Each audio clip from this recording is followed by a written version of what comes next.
Everyone, and welcome to the Albaron, where we play TTRPGs and have a hoot. We have wild tech stuff going on, so... Oh, yeah. D&D Beyond's having some fun little issues glitching out on us. Jartis's camera is not working for some reason. We'll figure that out. Don't worry, we'll figure it out. One of these days.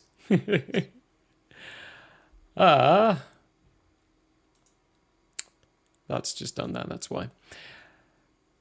Right, coming up this week. Oh boy. Tuesday. We did have planned Plate Up, but I actually want to see if we can not do that. Skip it this week. Because we've got something else coming up. On Saturday, the Query of Pallius. A one-shot I've been planning with my European friends for a while now. Is coming through fruition. We found a time, and we found a date to, do it. But they're on Europe, so time zone differences. It's fun. It's going to be 12 p.m. our time, MDT. So 7 GMT and 8 GMT plus 1. That's going to be happening. Very excited to bring that to life and fruition. It's going to be a canonized one-shot in Nathriel based 30 years or so in the future from the consequences dealings. So, there's going to be some lovely little creative finagling and certain things in that. Does that mean we won? We're going to dash around that subject as much as possible. The other lovely little bits is Wednesday. Playing with Mutt at 6 MDT. Going back to Valheim, hopefully getting ourselves equipped with some nice, shiny, tasty armor and other lovely little biddies. And Thursday, there's nothing. Relax, chill, take the night off. Friday, shenanigans. Well, we don't need a camera. Yes. So, if we don't figure it out by then it'll be okay. I have a feeling we're probably gonna get through the pacifist run. So we'll either be starting to make alternative choices we'll either be starting that or heading deep into it on Friday. So depending on how far we get. But excitement abounds. Either way, I really think. Yeah. Last little big thing. I say last little big thing, but it's the last thing. We're doing a giveaway today. Yay! Yeah. Giving away one of these lovely little bits. Hit the exclamation point PIN, PIN, to enter your way into getting one of these tasty little lovelies. We'll have, one of us will probably mention that in the chat every now and then as the stream's going by to remind people. But it's a nice 4-inch pin, right? It's huge, and it's awesome, and it's really fun. Pretty dope. It's pretty dope. Yep, pretty dope. That number's 95, excuse me. So whoever enters to win will get number 95. That was a random little medley of things. It's been a pajubbly day, so I think we're gonna hop into You're Muted, Vaughn. We couldn't hear any of that. You looked right at the camera and started speaking. Threw me off. Let's hear Peter's voice in the singingness for the intro song. Yeah.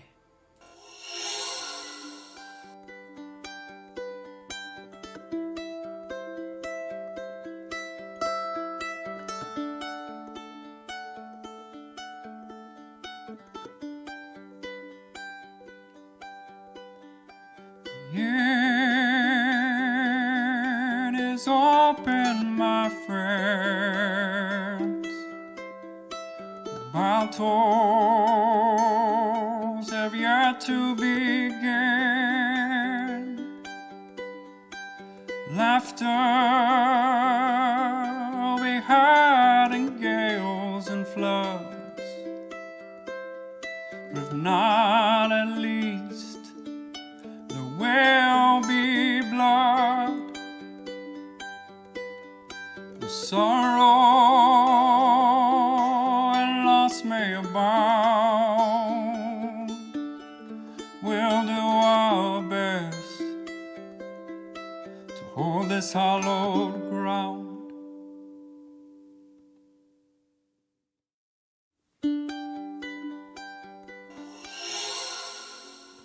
And welcome back, everyone, from that very strange conversation. Last week... Catfish.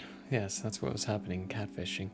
Last week on Tales of Andrea, what did we do? We did stuff. See, I didn't even have time to prepare this. Solo party wipe.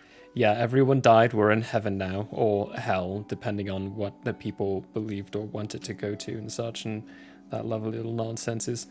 They figured a plan out, and they ended up going to fight the Lich. Oh, and also Brolog's back. Yay! They first went into the undergrounds to find Brolog. Help him out with the little issue of securing one of those lovely little portals. Then from there, travel to the mansion to finalize their plan to assault the Lich and free the tree, gain Marcus's last little piece of soul. When they entered,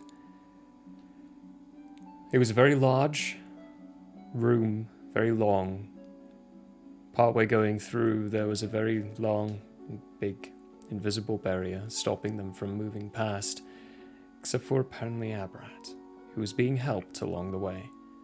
Managed to make his way to the base of the tree and get absorbed into it, while the rest have to face and handle not Parkoth. That's in a different world. Parker the Weeping, who seems to be in full control of Venetian right now. I would like everyone to roll initiative. We're going to start with that. Were my notes correct in that your Landro made the barrier disappear at the very end? It disappeared. Yes.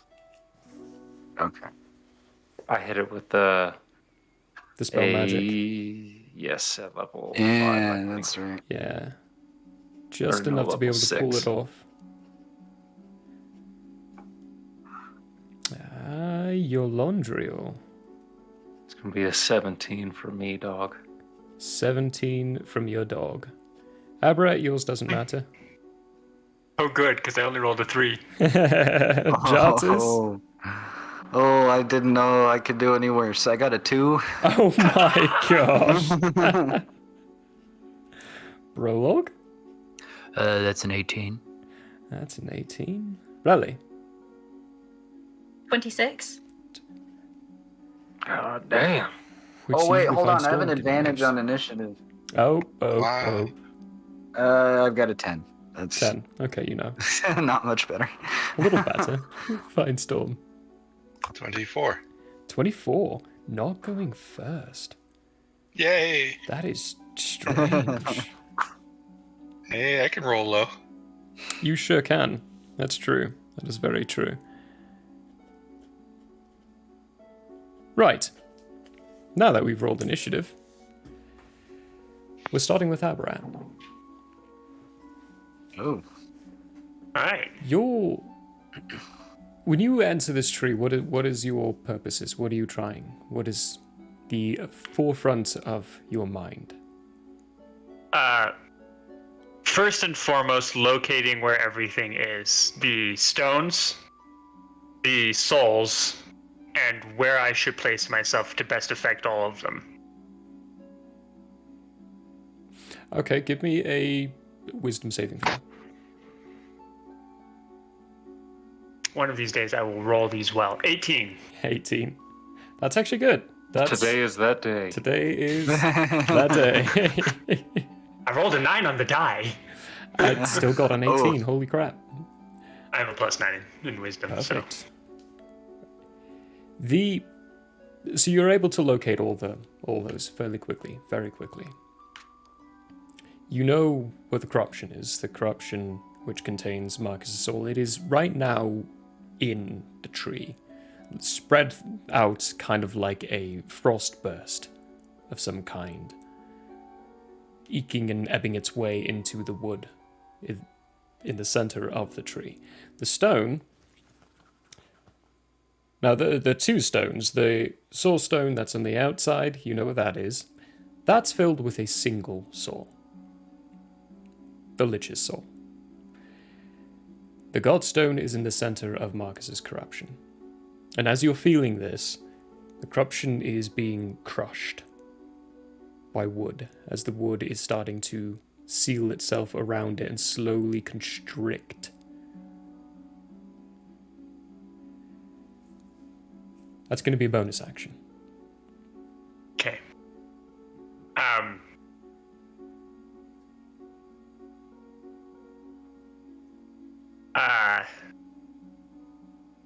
Okay, so I need to know then, is the wood constricting an act of Venetian? Yes. Or the tree? Okay, and it's an You act could of tell Venetian. it's an act of Venetian. Then, Or Venetian, not Venetian. Venetian. Then I need to position myself to start helping purify that corruption as quickly as possible and do something about that crushing. Okay. You rolled an 18 on the wisdom.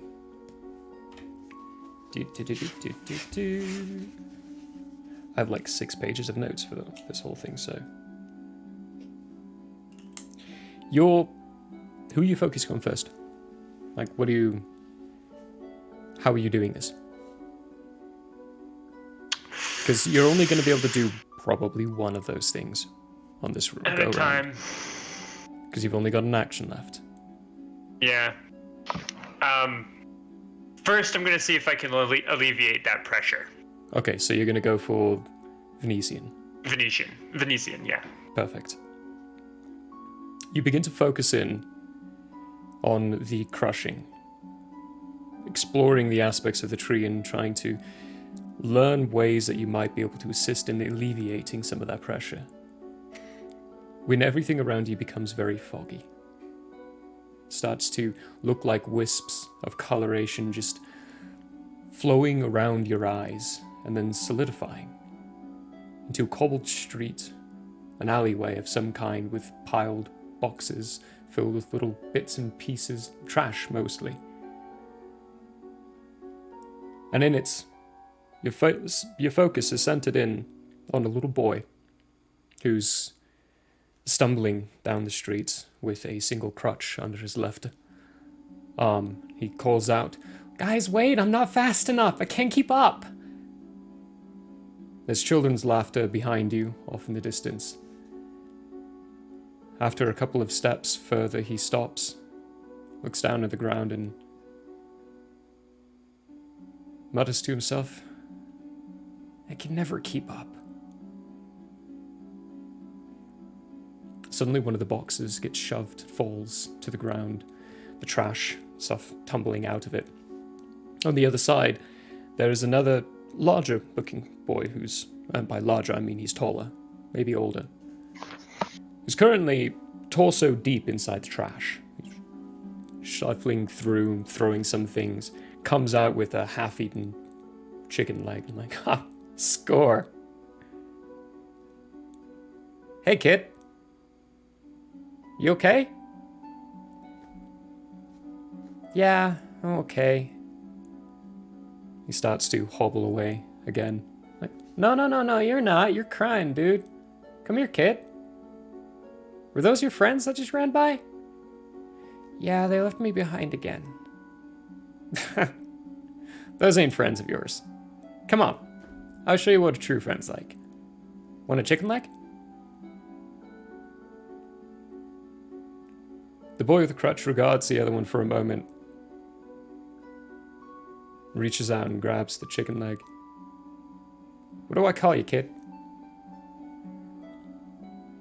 "Venetian. My friends call me V, though." "Venetian. I like that better than V. It's got presence, body. Venetian." "Come on, show you around a bit." The two of them, as they walk away, you can clearly see that they're both orphans. They're not taken care of at all, very skinny, incapable, and the streets around you are much more breaking apart, falling to pieces. It looks like an unkept city, even though very obviously, I say presently, but very obviously it was once grand in many ways. Much of the building around you is made of marble, but it's cracked and broken at this point. What would you like to do? Any spells, any actions, as this vision begins to fade from your sight?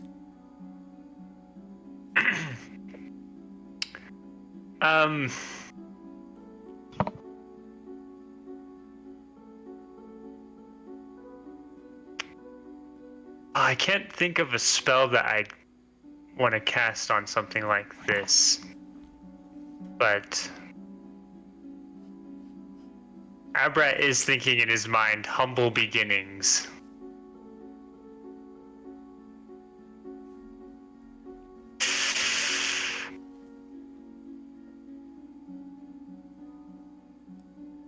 Think outside the box. You don't even need to necessarily cast a spell. You're in a position where you could just expend the spell energy and try to enforce a check or something of some kind.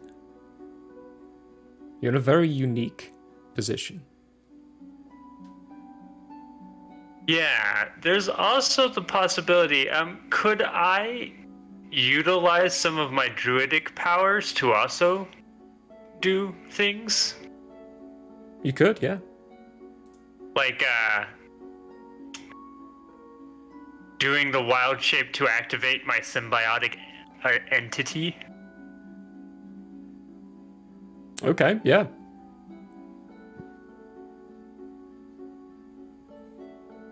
I'm gonna do that. I don't know if my health actually matters where I'm at. If it doesn't, then the specific like temp boost I try to manipulate, trying to slow the crushing at the least. Okay. Okay.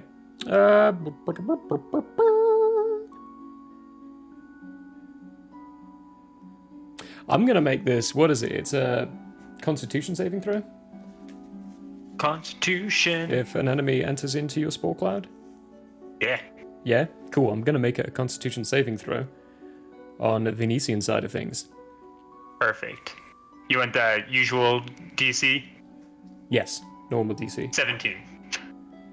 He got a 13. Con save DC He failed. 17. Ooh. The pressure begins to ease up a bit. And from there, we move from you back to the battlefield. As the rest of you, when Parker swooshes his blade, there is another moment of stopping. And his head turns. His attention is currently fixated on the tree. We are at the top of the round with you, Relly. It is your turn. I'm going to listen to this very intense music, and I shall move my dramatically large distance of 25 feet to just go forwards. There we go. I'm still extremely far away.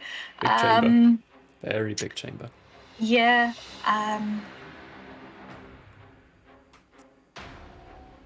And I really can't think of anything else to do at this point because I'm too far away for anything. I can cast an inspiration on someone, just for the kicks and grins. Let's do inspiration on your Landriel. Inspiration on you, Landriel. Yep. Landriel, you are inspired. How are you inspiring him? Pray tell. Ooh, okay, let me pull up my playlist to figure out what exactly I'm doing.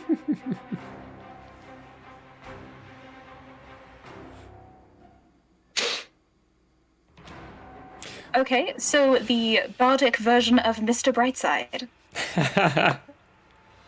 Everyone, the bardic version of Mr. Brightside is now echoing throughout this entire chamber. And it is a banger.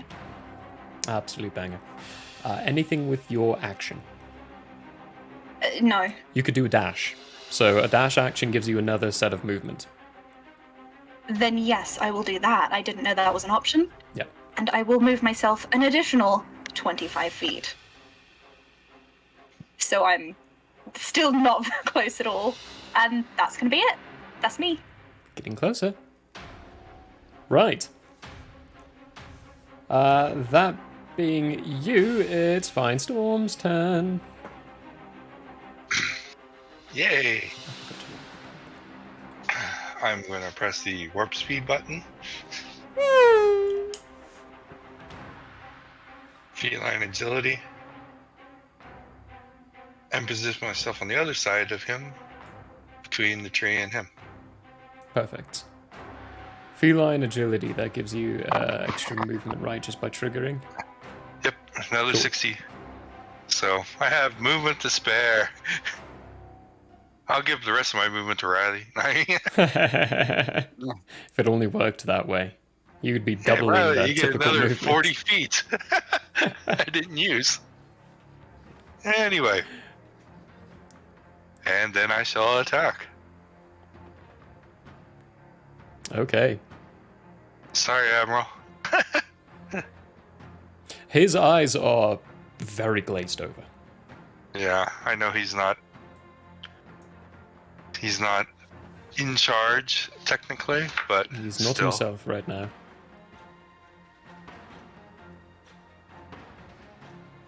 Ooh, that's a miss. I think that's a 13. Yeah, that's a miss. Second attack.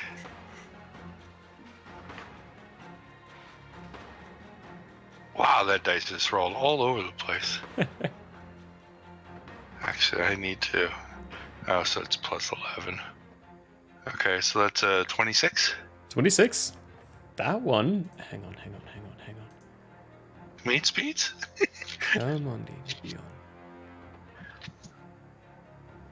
I need to see his character sheet. You didn't download that PDF? Really? I have 109 characters made, alright? I don't have time to save all those PDFs regularly. Ah, come on. No Let's time just to watch assume his AC movies. something like 10. Yeah, okay, yeah. No. But then Definitely my not. first hit. No, I don't think he wants to use any of those right now. He'll take it. He'll take it. He'll take it. Does he have any action that will allow him to change his mind? Because don't this know. is an assassinate. Then. Because gone on turns of, yeah. He hasn't acted yet. He has not acted yet, you're right, but you have no idea. Well, okay. I'm assuming that this is an assassinate.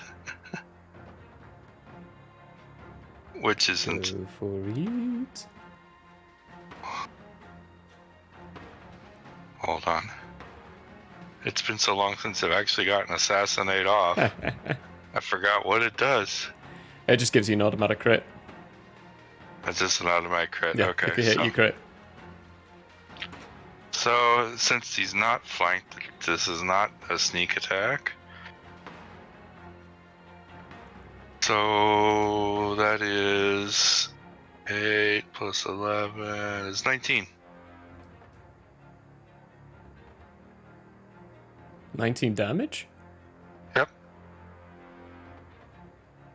This is an assassinate. You crit with your sneak. This isn't a sneak because he's not at advantage. Or does assassinate give me advantage? I don't think it gives you advantage, but I think you... I'm gonna have to double check that. Because I'm pretty sure the assassination also gives you your sneak if they haven't acted. That's why it's like... Otherwise, it's just really not that good. Except for extreme circumstances. Which, I mean, you've hit those extreme circumstances on a regular basis, but... Why can't I not find assassinate on my character sheet? It's because it's not an action you can do, it's just something that happens. It has to go into features. Shadow Arts, slow fall, focused aim, accidental stunning strike, shadow stone evasion, stillness of mind, where the bloody deuce. Ah, Assassinate. Assassinate. You have advantage You have on attack rolls. advantage. Huh. So, yeah. So, it is it. Okay, so... Let's see here. That was 19 plus another 12 plus 2 more. Oops, not die 20. Do I have a 2 die 6? Yes, I do. Plus another 9. So another 21. 40. 40. That's much better for an assassinate. Yeah, 40. 40 damage. The Let's first see what happens. strike, you bring out your claws and he just deftly steps out of the way, and the second one he wasn't quite fully prepared for. Your fist or your claws go straight into his abdomen and you feel what is water. Your arm is inside his abdomen and now completely surrounded by water.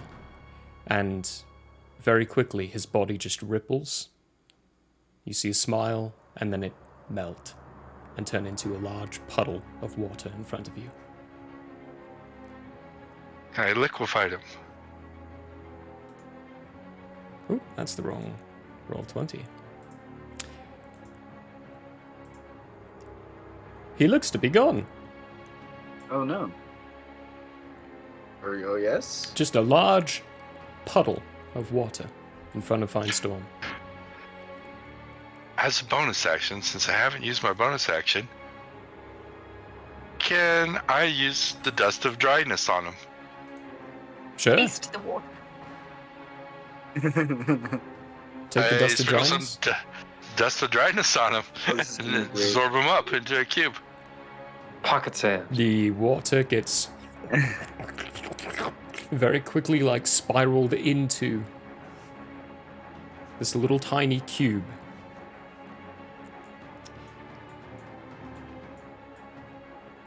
Now your back's to it. Yolondriel, Brolog, and Relly. Jartus, you're too far away. Sorry, buddy. Perception Yeah. checks. Actually, I'm gonna make investigation checks because this is very... It doesn't make any noise, and you really have to be looking straight at it to see.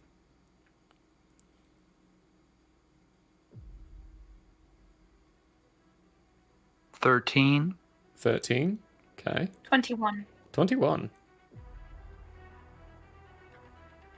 You're muted. Yeah. You are very muted. I was looking at my character sheet one more time. I'm rolling, so just tell me what I need to add. Investigation check. Oh, that's gonna be an 11 for me, 11. dog. Okay. Relly, you're the only one who sees it.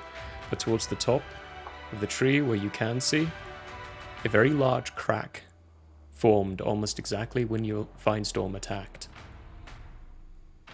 It roughly is around the length of 2 feet, and a thick, viscous reddish-black sap is starting to come from it.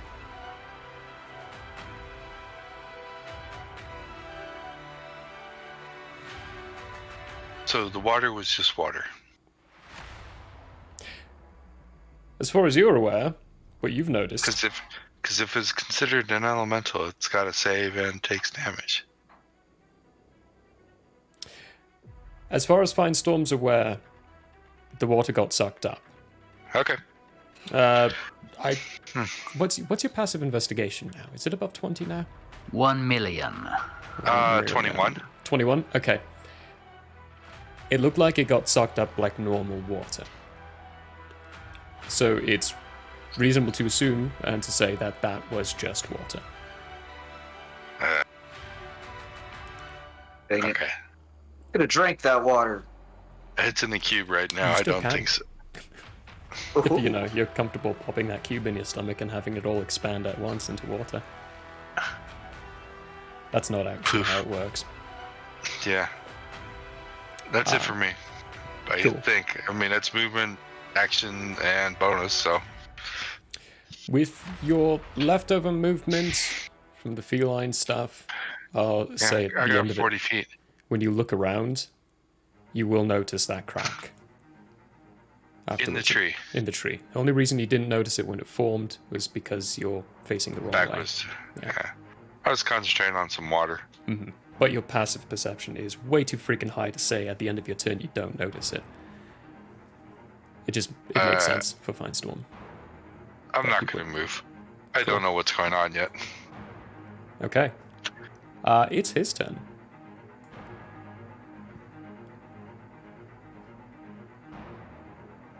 We'll shoot. Bang.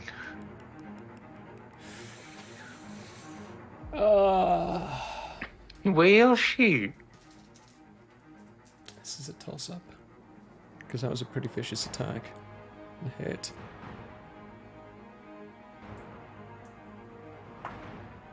There are 2 flies that are fighting on my screen right now, and this music is so epic. Alright.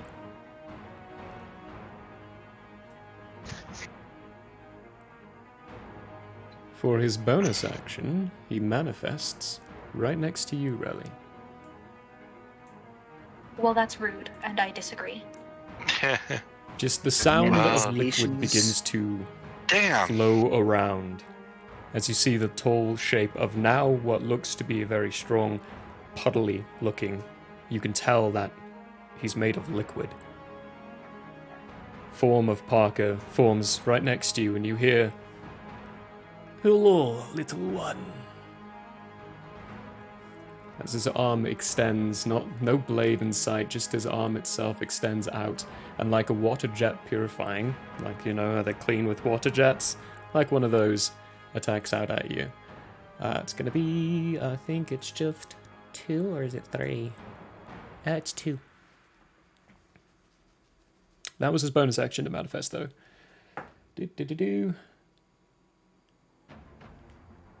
Does a 23 hit you? Fucking probably. Extremely, yes. Extremely.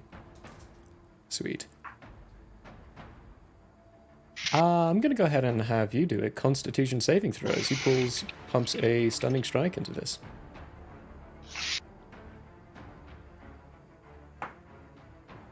That is a 19. 19 Yay. beats. You saved. Yes. That is, however, 14 points of bludgeoning damage. Why? Way. Why? Way. On this, the day my daughter is to be wed. Why? You kicked my baby. And You with kicked my fucking this, baby. the arm shoots outwards, penetrates through one of your shoulders, searing pain as this flowing liquid begins to start flowing through. I need you to make another Constitution saving throw. Downright rude. Yeah, this is just a personal slight. What have I done to you, Murray? You're unlucky for the roll. You exist. That is a 6. That is a fail. Yes, it is. So I need you to roll a d6. I forgot what the donkey means. Ah, that is a 6. That is a 6? Okay. Mhm. You are going to need to refresh your page after I do this, but your charisma has been drained of 1 point. Oh, okay. Let me see if I can. Did you gonna let me? The blood begins to answer is flow no. and connect with the liquid form. Once it gets towards his forearm point, you can't see that it's blood anymore. It's very just liquefied into his body. And he seems to be invigorated a little bit by it. Gross. That was his second attack, draining. Oh, I just rolled. That's not what I wanted. Go away. Go away, precious. Right, score. Wow. Yeah, that is kind of a meh for now. That does bring your modifier down, though, to 4 instead of 5. How could you? I thought Easily. we were friends. Okay. And, I don't really think he needs anything with the movement. Nah, for movement, he's going to stay right there. He's happy there. Are Prologue. you sure? Positive. Your turn.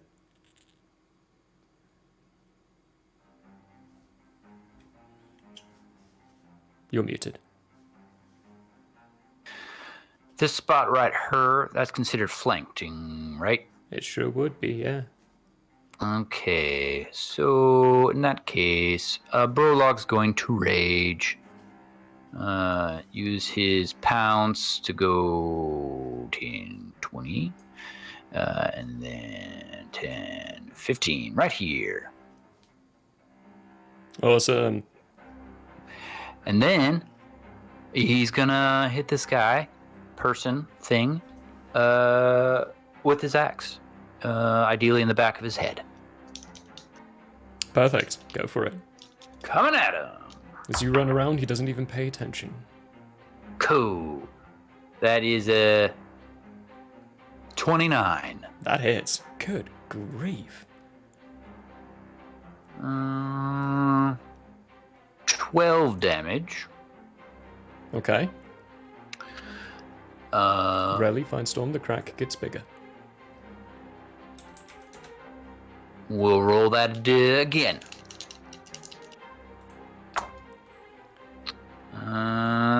Gonna be 18. 18.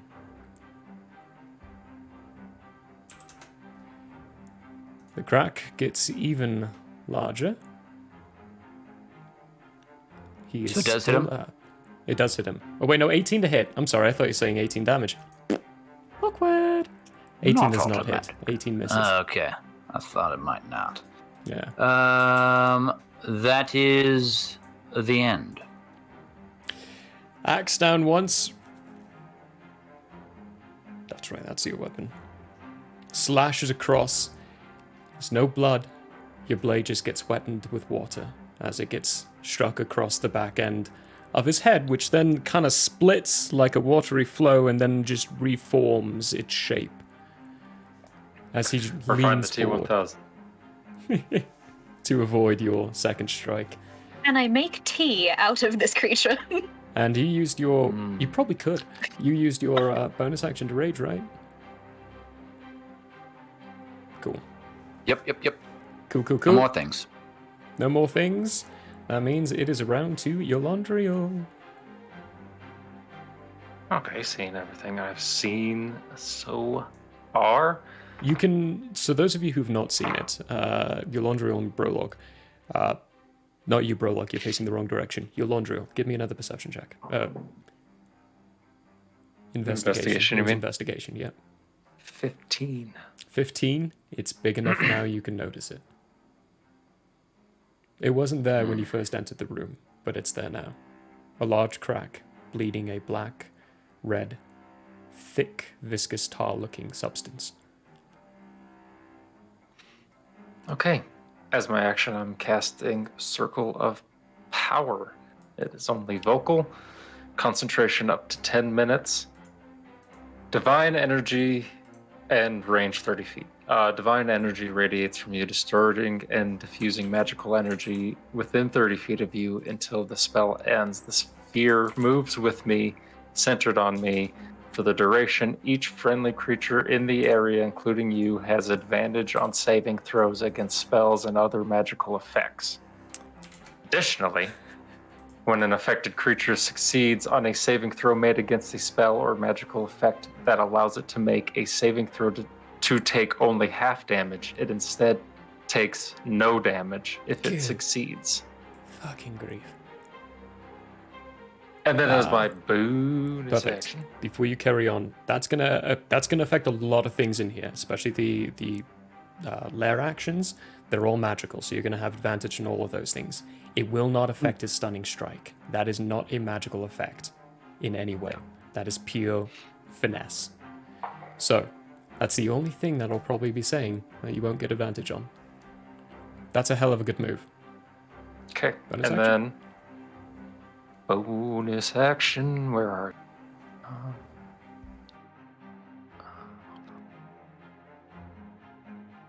Okay, harness divine power. You can expend a use of your channel divinity.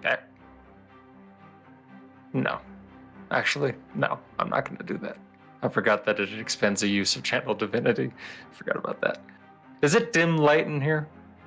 It's well lit. There are a couple of places that are shaded over, but you would have to crawl down and climb into a place to get that effect. He is never going to give me the advantage of dim light. You will get the advantage Thanks of for dim being lights. on You've my just been team. That way I can never facing fly. a lot of things.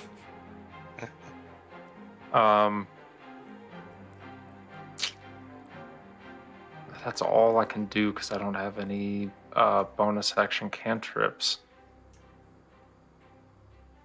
Yeah, that's everything. That's my turn. Okay. Jartis, it's your turn. Oh boy.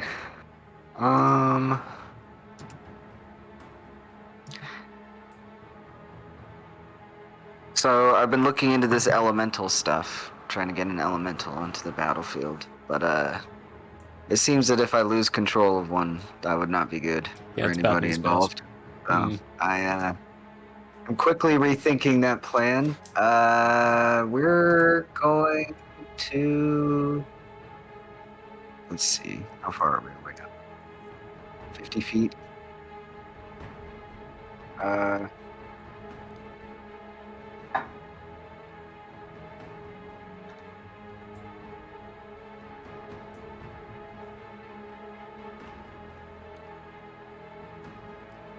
I think I'm gonna run up. Let's see. So if I'm in this circle of get- your landrills, Gucci goodness. Gucci goodness. Okay. So I will then move into that. So that is how many feet? 30 feet. That's as far as I can go. And I like how we I all will hop in on that pinging. cast Moonbeam at level 4. Okay, well, this is Great not the googly character I'm moogly. used to doing this. That's not the account I can do that with. Moonbeam, where are you casting it? Putting a nice little pillar right on our boy Parker. Our friend. I'm going to put it right above him, but it's right on top of him, so we know. Okay. So it's at the beginning of his turn, and when he moves into it, he has to take a Constitution saving throw. Or starts his turn in it, right? Starts his turn, yeah. Yeah, So starts his turn or moves moves in. Yep. Yeah. I think it is a Constitution of That's more for when his turn 18. starts. 18, damn. high con save on it. You guys- I was like, nice. You're was level nice. 14s, you're getting higher levels, so better stuff. better stuff. That is your movement and action. still have the As bonus a bonus action. Okay, yeah, this can be a bonus action. I'm gonna use Magic Stone and just chuck it at him. Is that a cantrip? Yeah. Yeah? It says Oh, one bonus. Yeet. So I'm just gonna magically flick a pebble for how much? I think... Hopefully 1d6, but let's see. Oh, I have a plus 10 spell attack on that too. Oh my gosh, it's not even concentration, it just makes 3 pebbles magical. Yeah. That is so cool. And you can It's give not it a to lot of someone else damage, to but attack. What Yeah, kind someone of else can pebble pick up is one of those this? pebbles. It's just a magic pebble. It's just a magic pebble. Okay, cool, yeah. Cocoa pebbles. And you do, yeah, Cocoa. I'm going for Yes. Cocoa Puffs. You do get an attack too. And you It's can a hurt me. 14. Wait, hang on. You or someone else can make a spell attack with one of them. You don't get an attack on your first okay, I have turn to. of casting it. I would you have to use throw a- it as an attack. Yeah, it's an attack action. Okay. Well, they are made. They are They made. are there. Yeah, you've got 3 of them. That's cool. And if I like anybody that else spell. wants one, who can anyone hear me? I'll just say, they can. pebbles, pebbles for you, pebbles for you. I got your pebbles here. Got your pebbles? Hot pebbles. I'm Isn't he fresh. so cute? On fresh pebbles. That your turn? Yeah. Okay, that being your turn, there is... I'm not even going to make you all roll for it, I'm just going to say it. There are beginning to be little dust piles coming from the ceiling, as you can hear very, very distant rumblings of explosions coming up from the surface. We have moved around to the top of the round. What's a lair action? I need all of you, except for Aberrat, to make wisdom saving throws. This is at advantage, except At for you, advantage. Firestorm. Unless you have advantage from spell effects, you're not within your Londriel's range, which I think you do. No. No, you don't? Okay. Sorry, so did you say this is a wisdom saving? Wisdom saving throw with advantage. Firestorm is not with advantage.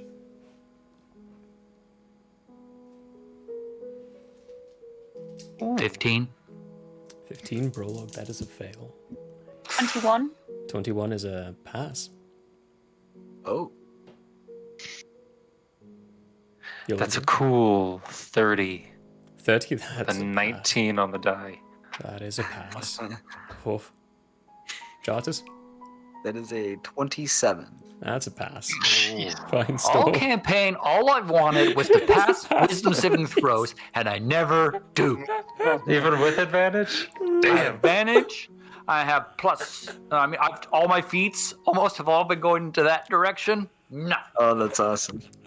I'm so not sorry. gonna have it. It's like when Just you not work hard wise to get enough. ahead, We're trying still so isn't enough. hard. Alright, fine, Storm, what's yours? 21. That's a freaking pass. Prologue, you're the only one who didn't pass. I'm sorry. Dang. Ooh. Okay, 10 on the die.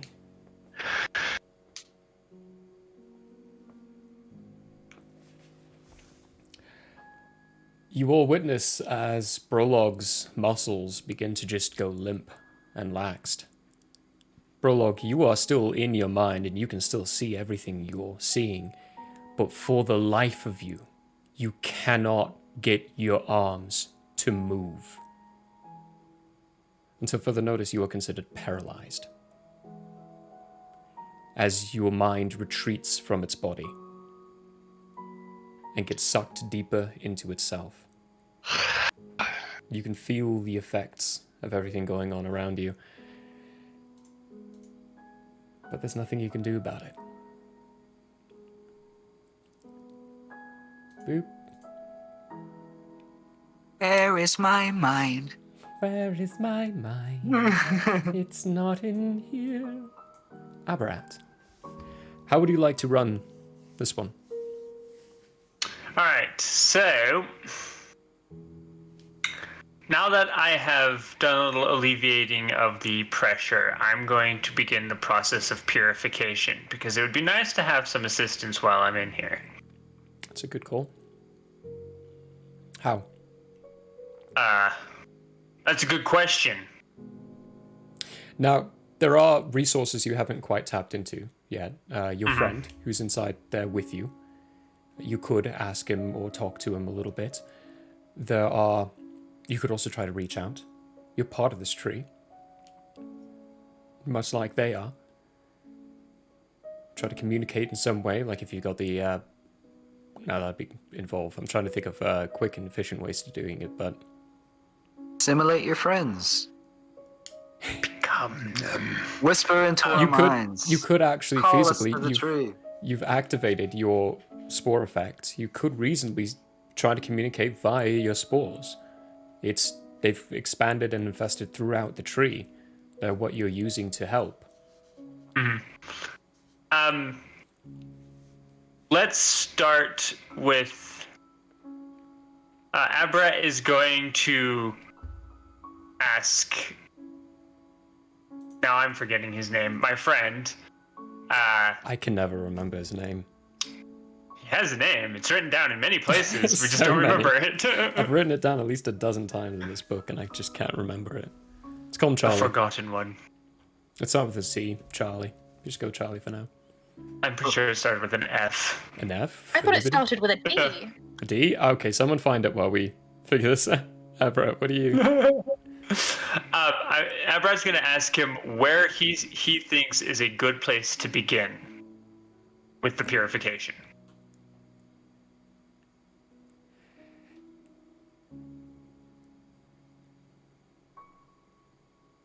Defense. I think we should start with defense. Get Venetian off his back.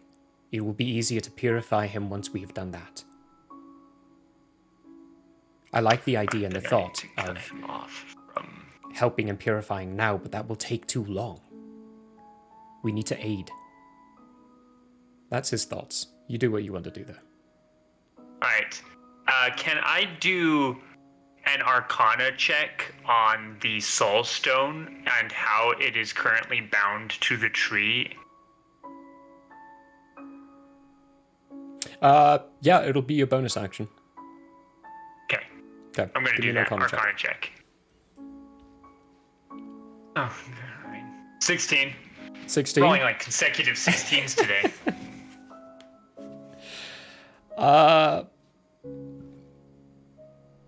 Now, normally...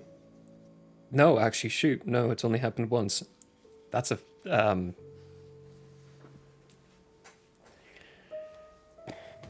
Let's see, 16. So you know what you know, which is that it was required to make the formation of this tree. It was what started it. You're not getting much from the fact that it's no longer giving its energy to the tree. I found the guy's name. It is Darthul. Darthul. Darthul. Darthul, thank you so much. Let's start with the D. Okay. Darthul. Do you know how I spelt that? Yes, it is Darthol. Thank you. I have a notebook. You have a feel like notebook. I speaking am through so this. glad we've got an avid note taker. Lore keeper of the campaign, thank you. Right, I've written down Darthul. everyone's name. Actually, Yeah. yeah, Good. We're gonna start there. I'm gonna try something. I don't know how well this will work, but I have a spell called Blindness Deafness. I'd like to see whether or not I could cast it essentially on the soul stone, trying to cut it off from anything it can see within the tree. Interesting. All right. What kind of saving throw is that? Con save, 17. Con save? Yes. Freaking what the heck? It's because we didn't play D&D on Friday. It must be. I roll like shit for Kriv, my home campaign person, but we didn't do D&D this Friday, so that's a 6. Oh, nice. All He right. failed. I want him to be blind to what's going on inside the tree. Blind to what's going on inside the tree. There's a little extra something going on the outside. Relly, this person in front of you, his eyes were already a little paled and glazed over from being controlled, but they suddenly go completely fogged over. You, being the person he's focused on right now, can tell Parker is currently blind. Question: has Parker always been a water elemental, as well as being a vampire and also the son of a lich? So, certain This guy has a aspects, lot going on. being a person who's traveled and being a person who's got stories, I'm not going to have you roll for it for time's sake of things. You have heard some stories about the admirals and some of the gifts that they have. You've witnessed Fine Storm's gift of being able to spatial shift from one point and then existing suddenly in a different point. Parker the Weeping was called the Weeping for a reason. Oh, His shit. gift. Okay. This must be his gift. Okay. Parker That can be you the all. Weeping is his name. Yep. Cool. Thank you. Yeah. Yeah, that definitely freaking worked, Abrat. Holy crap. Parker's even blind. And you get a little Perfect. extra something as well. Let me hop over to the right location. This time it's a little different. You could tell it's the same boy, but he's not a boy anymore. He's a man. He stands at the entrance, the inside, of a very crowded and loud bar. It looks to be maybe a little bit more of a richer location, or maybe it's the same place, but better, more funded at this point. He looks very sour, bitter, down at his drink. You can tell it's Venetian now. He looks like himself. There's ale inside his mug and he's swirling it around. There's a very loud-mouthed man on top of a chair or on top of a table, preaching towards everyone else around, really digging into the victory that they recently scored. Nothing about the context gives you what victory they did or what came from it.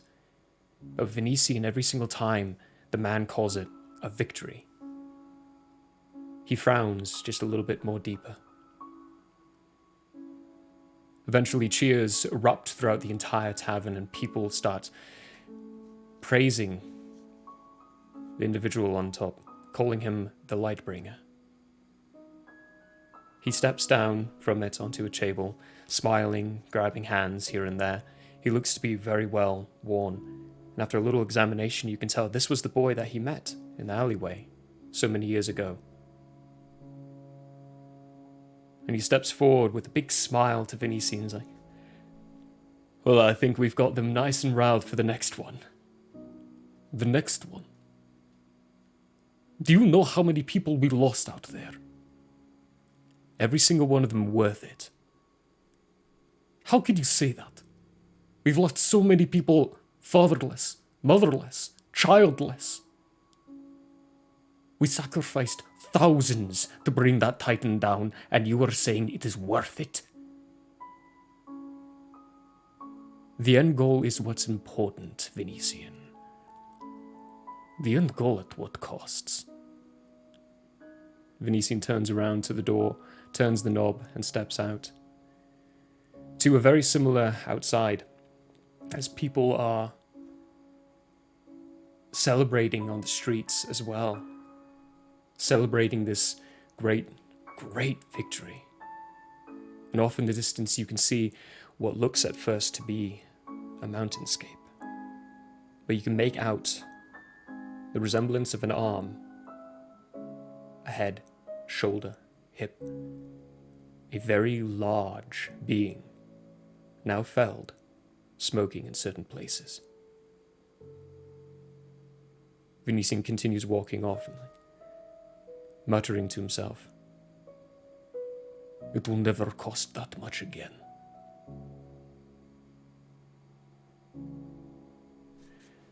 Make a wisdom saving throw.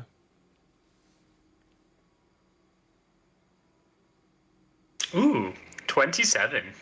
Okay, that's another pass.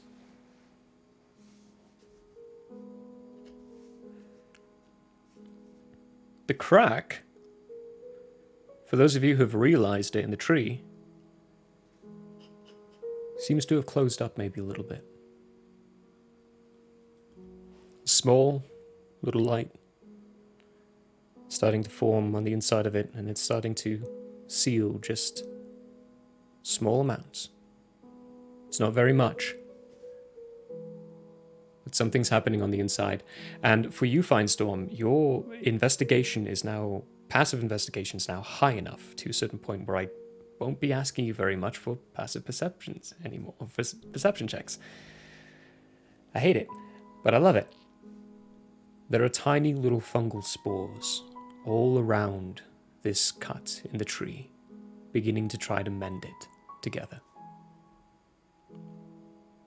With that, we're at the back of the top of the round with you, Relly. Cool. Pop quiz. Does Relly notice the tiny fungal things? What's your helping passive to investigation? Seal up the crack. Oh, passive is nothing. Passive investigation is 13. 13? No. No. Okay. You So can tell that dumb it as is hell. healing up, but your investigation She needs knew to be too high. much. I knew this session felt weird. I'm rolling too well. Yeah, you would need to roll Let's- for it, which is a bonus action to do. So let's see.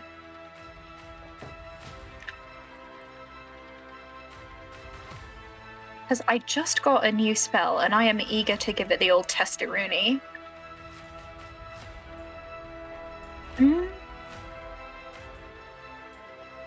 Just for kicks and grins, I'm going to cast a Flame Strike on this Parker fellow Okay. to see if I can indeed maybe boil him. Yeah, go for it, sure. So use your action to do... it might be Flame bonus Strike. action. Oh, just Flame Strike, it's a spell.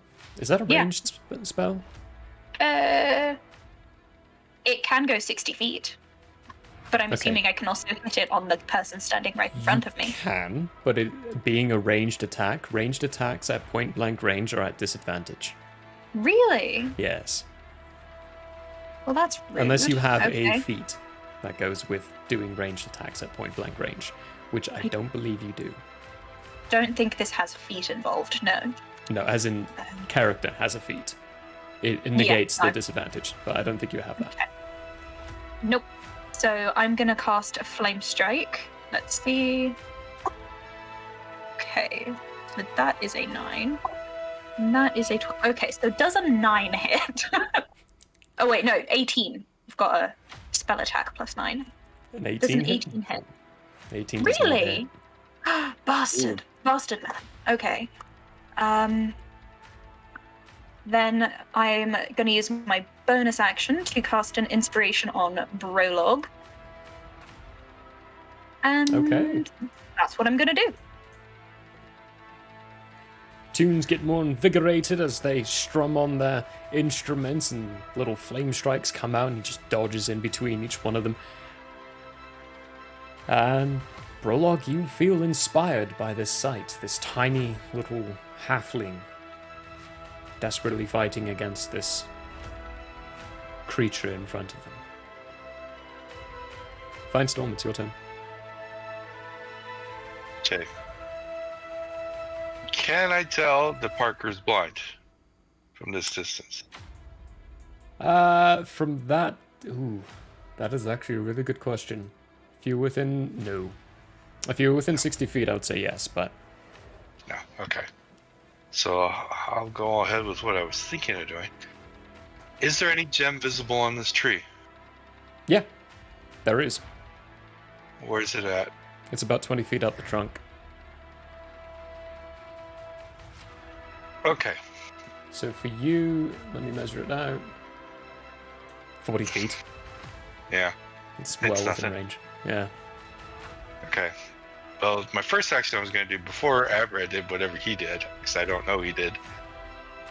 What's the diameter of the tree? Diameter of the tree?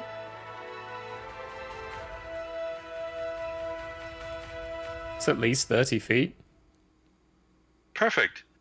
Darkness On the tree? on the tree. I was going to try and blind him, but from the outside. Okay, you cast darkness on the tree. And then I go up into the gem. Okay. Darkness is an action up to the gem. Bonus action left.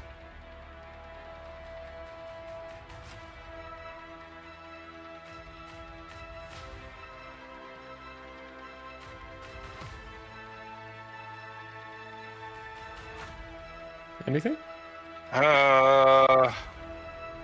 Trying to see if anything else is a bonus action, but I don't really.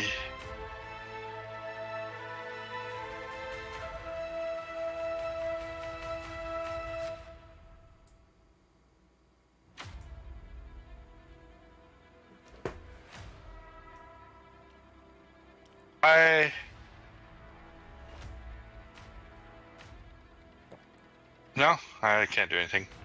Okay. That being your turn. Unless you're counting his spell as an attack. No. Definitely not. That would make you from being extremely strong to being extremely OP. Thanks for asking that. Right. That being your turn then, it is his turn. And... oh, it's Parker's turn. I say his turn. Technically, yes. Same thing, but... let me just mark that down. After your assault, Relly, the barrage, that was avoided, and then you hear this scurrying of claws on bark. And he just twists his head. I don't think so. Twitches. Oh, yes, thank you. Moonbeam. Oh, yeah. He started his turn. He did start his turn. Constitution saving throw. This actually could be painfully relevant. That's a 13. Oh, he failed that. He failed that. Roll damage. All right. Oh, so this could be that painfully relevant. is, since we cast it at level 4, 4d10. Okay. Yikes. So he's about to get ganked pretty good. Oh my gosh. Sorry, my dice are all mixed up. Don't forget, everyone, while he's rolling, to enter into that giveaway. Just do exclamation point PIN to win one of these lovely little things. Alright, Say little, they're 4d10. huge. But they're gorgeous as well. 4d10 radiant damage. Says 19 radiant damage. 19 freaking radiant damage. Yeah, those pins are so nice. Should definitely enter for me. I've got mine up in my office at work. I've got one right there. Up there. And then back there. And then a whole box of them over there in the corner. 19. What is 19 halved? Is it halved? You don't know that. Is he but resistant? Yes, it is. Oh no. Now, for player-wise, any damage you're dealing, half of it's actually getting dealt to the tree, not to him. Oh. So he's taking half, the no. tree's taking half. That's 8. No, that's 9. Oh, not quite as relevant. But it still hurt him, still dealt damage. You could see mist starting to sizzle and boil and pop, like pieces of fabric that look like fabric are beginning to pop with the little boils and sizzling. He is... Hang on, I gotta check distances here. That's too Is fucking this far away. He's double blind. Technically a shape changer form? No, it's not. Okay. Good to ask. So I guess, small side note, Moonbeam reveals the true form of a shape changer. Didn't know that? Is No, that I didn't know that either. It's not a Yeah. shape changer. Okay. Since I'm on the tree, he can't see me unless he can somehow see through darkness like that. At range. You can. It's not I invisible can, yeah. that he can't. I'm just pointing out. I know. He is double blind. He's double blind. You have witnessed his fighting expertise, Mhm. his blind fighting. You've witnessed that. But he's not at the tree. But Or he's not maybe he at the is. tree. But it's not him. Yep. Yep. That's the problem at the tree. It's Venetian who's the problem at the tree. Witches have true sight, which sees through Hey, welcome to me. dark vision. He can tell you're there, he just can't see that you're there. So he's currently trying to think of ways to get there and find you. True sight is truly a pain in the butt. Yes, it is. I love it. True sight is incredible. I don't think there's an actual way he can do it.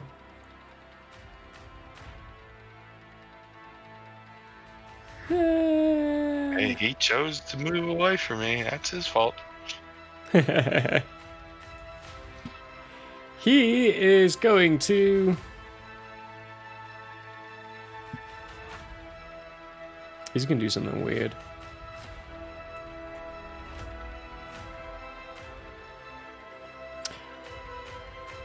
Okay, this is actually going to be really, really weird. He's going to take a 5-foot step down and then a 5-foot step back into your moonbeam.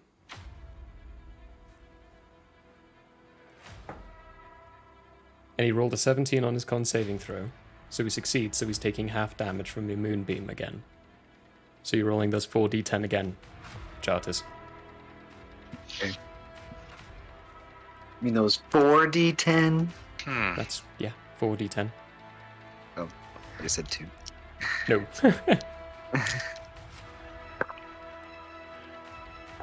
Oh, What is he doing? not too bad. Alright, so we got a 10, 16, 22, that's 30. 30? Yeah. Oh boy, okay.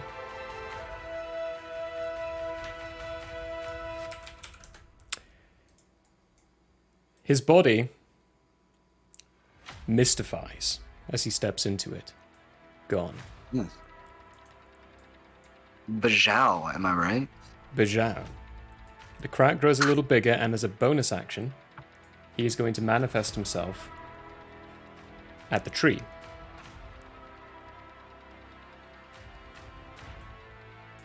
Now it's at the base of the tree, He knows you're on at Finestorm, but you're not within 10 feet from him. You're 20 feet up. He can only truly see you in the manifestation form if he's within 10 feet of you. Trying to... He's just going to start climbing up. Which he would then eventually find you. It's going to be a skill check to see. Because he doesn't have natural. He has a little trouble. He can't climb up to you. Oh, we'll do that instead. Use 2 Kai points and use a water whip on you. Yeah, it's 2 Kai points.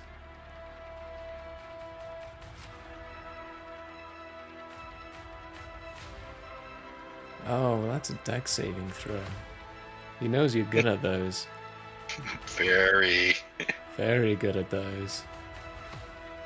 Do we want to do that? Do we have a...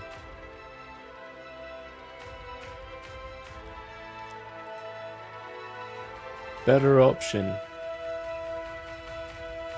Now we're going to do Water Whip. Give me a dex saving throw. Sure.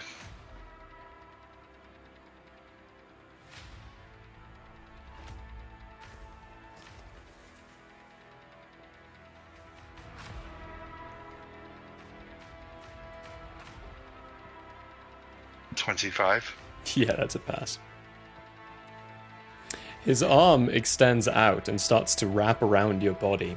You can feel him start to try to tug, but as soon as he does, you just move in just the right way to have the water get severed by a branch nearby where you're at. And it just liquefies around. You can hear him just down below growling to himself. That is his turn. There's nothing else he can do. He tried to climb up, he failed that check with a natural 1. He doesn't have a natural climbing speed like you do. And he didn't have enough movement to do other nonsense, so... Yeah, that's 10 feet of movement's not enough. So that being his turn, it's Brolog, you're up. Oh wait, you're paralyzed, sorry. End of your turn, Constitution saving throw. Oh, actually, Parker can make a Constitution saving throw to try and not be blind. Oh, he can too. That's a 12. That's a fail. He's still blind. Disgusting. Brolog would like to become unstoppable and rage again. Oh yeah, it breaks all your paralyzation, doesn't it? I cannot become paralyzed, stunned, or whatever the third thing was. Where'd that go? Oh, A flower. if that's the So- case, then you should never have been Anger. paralyzed to begin with. Well, I have to The choose anger to become takes hold. unstoppable. Okay. It uses a rage, though? It uses a rage. I become exhausted at the end of the rage. It's a penalty. Stun. Frightened. I can't be frightened either. Okay. Juggernaut. Juggernaut. So then You have your whole turn. we're gonna use the old Pounceroo to go 20 feet. Delicious. Then we're gonna do the old run up to that location.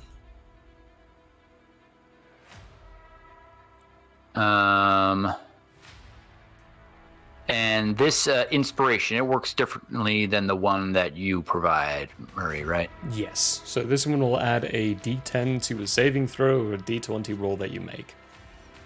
Okay, cool. In that case, we're gonna go ahead and recklessly throw my thunder axe at this guy.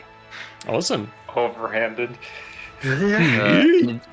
It does have a has a magical throwing speed of up to 70 feet. Awesome. And Within I range. can call it back on a mentally with a bonus action, which I don't have currently.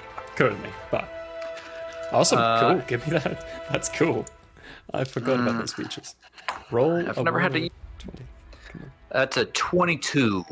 Okay.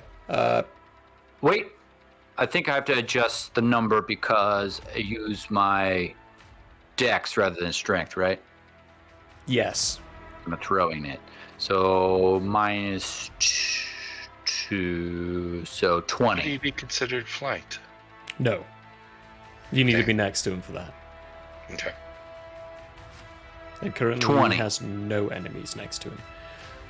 Now, for Bardic Inspiration, before you tell me the total, you have to roll it if you want to. Do you want to use your Bardic Inspiration? Sure. Sure. Yeah, so that's a D10? A D10, somewhere? First time for this. Very good. So that's 23 in total. That hits. Cool. So in that case, 14 damage. 14 damage.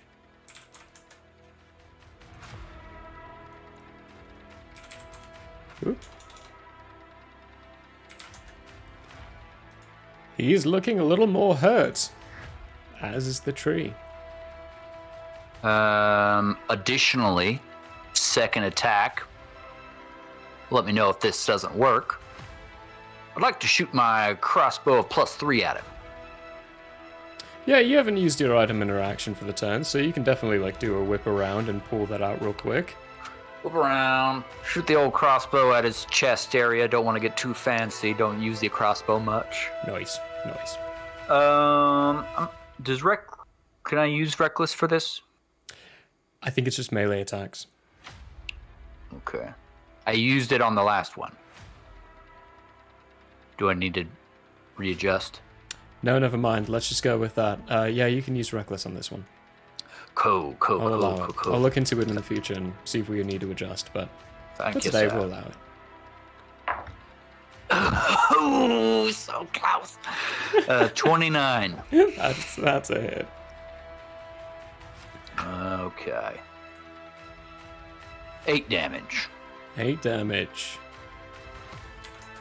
Okay. That's the end of Brolog's turn. Okay. The arrow, the crossbow bolt, that when you shoot it, it goes through, and then it clunks into the tree with a dong. It does look like it left a hole in his body that then just quickly closes up from the liquids around. Did he like getting hidden by that axe of thunder? You know, that's a good question as well. As he's reaching up, it's probably a combination, like his failing with the water whip is probably a combination of Finestorm just being a badass and the Axe of Thunder chopping off the top portion of his arm that he's using to try to do that water whip. Cool. Because all these are happening within 6 seconds of itself, so you can flavor things that way. Flavor. That's the end of Brolog's turn. Perfect, Yolondriel, you're up. Jartus, you're on deck. Hmm. All right. I'm going to use my action for full movement. 10, 30, 35, 40, 45, 50, 55, 60. Yeah. It's great when things can move around the map very quickly, isn't it? I don't like any of this. You know. To be fair, he technically does have more movement than Finestorm.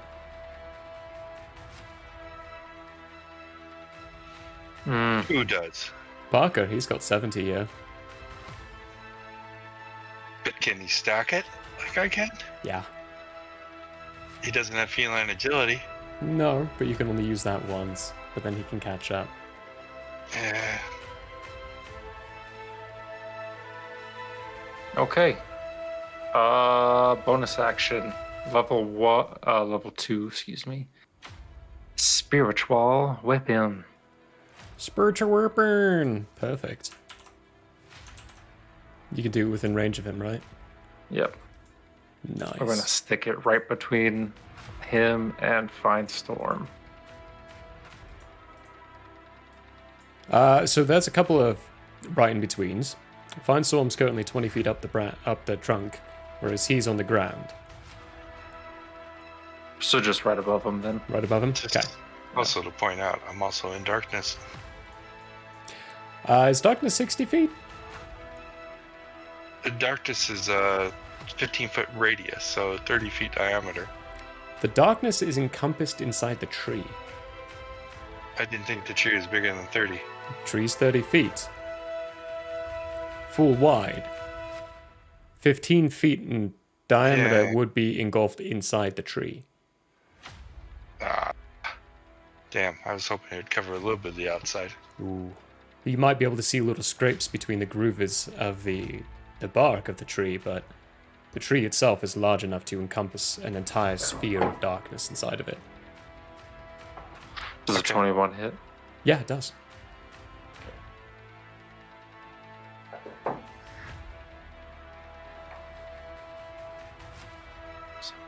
Plus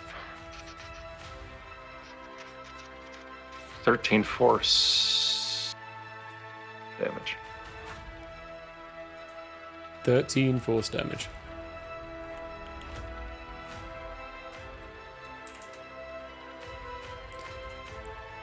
The form in front of you seems to be dripping very rapidly, like the form itself is struggling. And the crack does grow even larger, splitting into multiple different cracks now at this point. And Alright, bleeding that's a lot everything. more. Jartis, you're up. Actually, Hmm? can I very quickly try and phone in to our local fun guy? Yeah, sure. I'm gonna be like, "Hey, buddy, what's going on?" You can reply.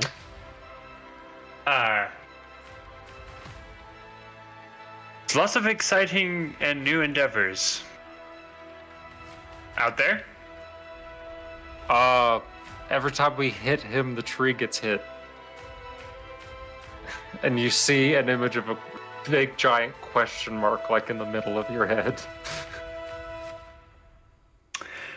Oh dear. Hang on. Aberrat, Eulandria, both of you roll percentile dice for me.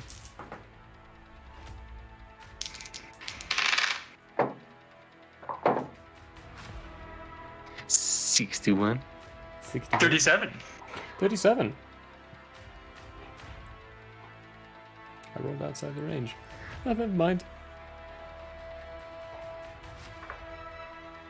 Just gonna try something, but no. That's what I thought. The fates. You The did fates something I decided like no. to do. Yeah. Left it up to the fates to see if the person actually thought about it. Jartis, your turn. Okay. I'm glad you told Aberrat.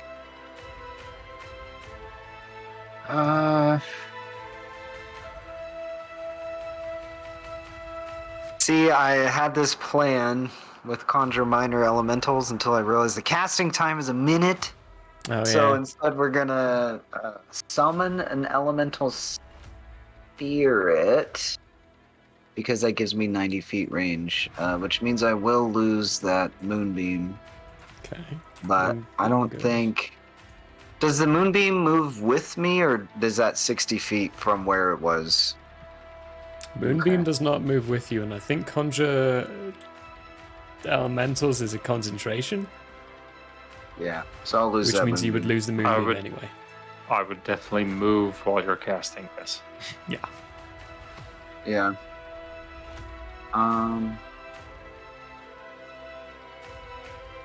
Let's see. Because that's 90 feet, just so you know.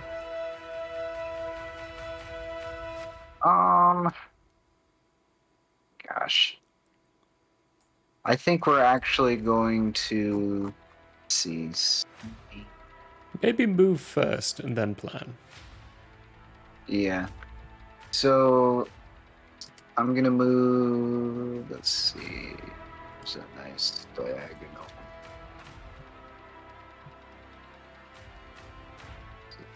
That's going to take your action to move 60. It's 120 feet away. Big chamber. Okay. I'm gonna move right here, and then we have 60.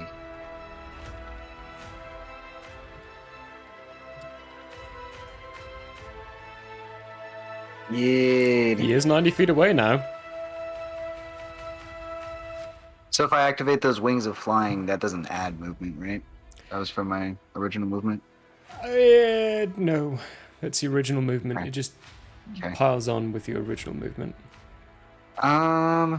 We're gonna. Gosh, I can't even hit him with anything without hurting other people. Consider quickly, Jartis. I'm going to move on if you Yeah. can't. We're gonna defend. We'll be Defend? on a, yeah. Is there like a parry?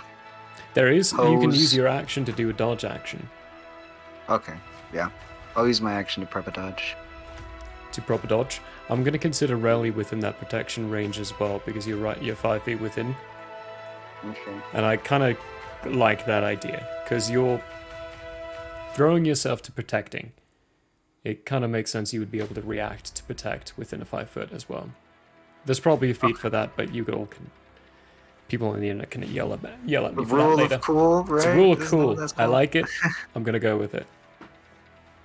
Rule number 0 is the DM is always right. The team's always fucking right. Let's remove the word fucking from that though, because oof. Right. For I wish that I being was the turn, right. Jadis, you could also. Now, this is something. As a good old buddy, a pal of yours, I'll suggest you could use your action to move within your Londriel's range and sphere of influence to get advantage on your wisdom saving throw. So like using extra movement as an action. Yeah, extra movement as an action. And you could, theoretically, if Rayleigh will allow you, have that movement and use your bonus action to drag Rayleigh in with you. Because it's 15 feet. I'm less than 3 feet tall. I feel like that's something that's feasible. He's also about 4'2", so he's Oh. tiny as well. Oh, okay. I do not lean down. I look over and say, "Would you kindly, ma'am?" And then Consent is grab. important. Well, now you can't And- resist. So right You bonk her on the head with a here's club where and I'll drag go. her in. Cave If I'm man style. doing that, can I move to the space in front, or do I place her in front of me? I would say To the you would side? probably, to get her in as well, you would have to move Just put there. her to the side. You would have to move to this one.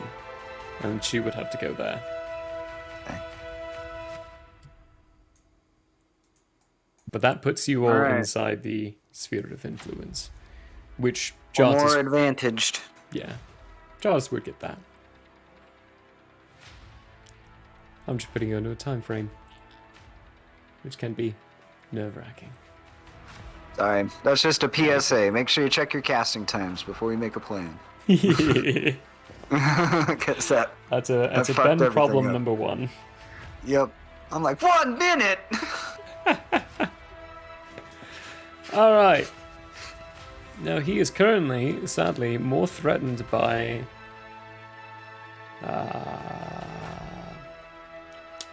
Fine Storm, so he's going to do something that targets more specifically.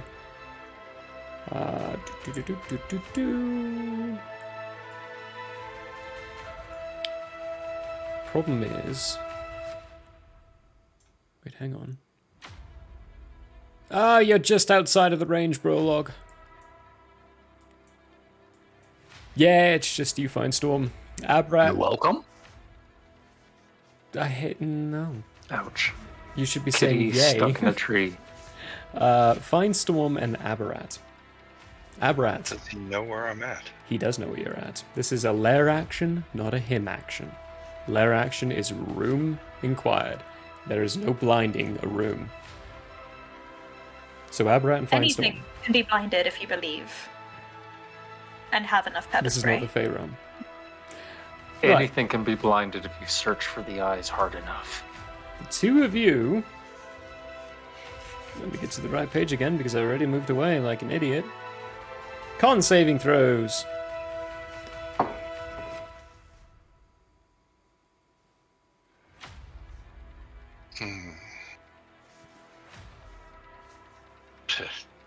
Whatever. The dice didn't even roll, it just slid. You can re-roll it if you like. No, Consider it a cocked dice. it's not cocked now, but it's graphical, so it can't matter anyhow. It's still a random number. True. True.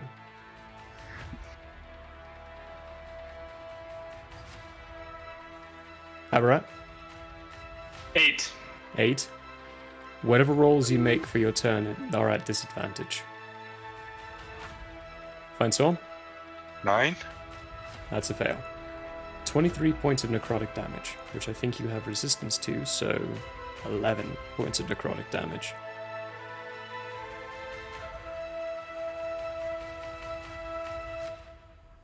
Let me double check No. and make sure. You Oh don't yeah, have- it is resistance. I was checking Okay. to see if it was an immunity. No, no. I don't think any of you are immune yet. So how much? 11? 11, yep. As a inert pressure starts just creeping down on you. You can feel it as well, Abarat. That pressure that was kind of mainly focusing on Marcus and his protection of the stone in the middle kind of alleviated a bit and focused a bit more on you.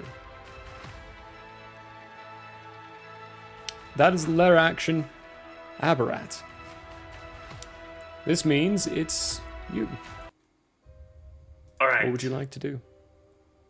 I have 2 ideas. You let me know which one is actually feasible. I have 2 spells here. One of them is Wither and Bloom. Sweet. And the Okay. idea I had with that one was to attempt to wither the lich and bloom the tree.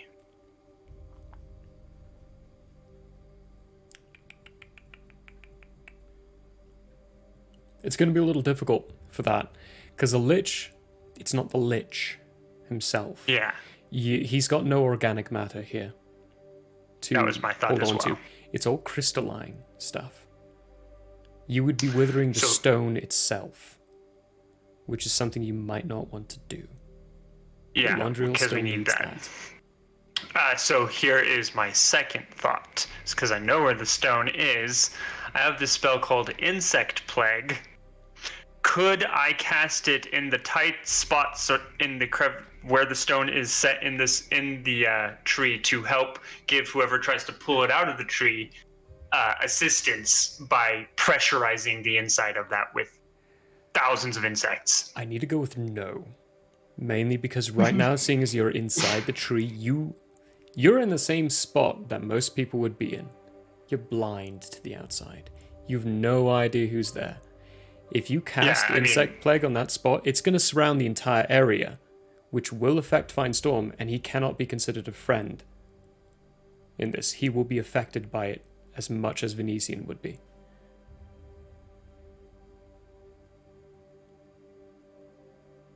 Now, mind you, whether or not you give a shit about that is up to you. It will I still don't be want aiding the him. insects outside of inside the crevices of the. I don't want them Crevice? because it won't do what I want Yeah. it to do. Around the if gem they're not building can- pressure, Consider around the gem an airtight seal. which is what I was hoping Yeah. for. But if I can't put the insects in that You spot, can't put anything inside an airtight seal. There's no room to put anything in there. It's completely sealed up. It's like two surfaces with nothing in between. let's see here.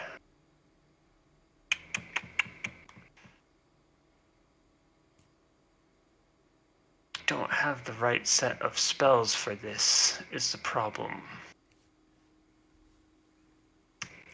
And again, you can think about something you might want to do and expend a spell slot as opposed to using a specific spell. You're in a very unique position.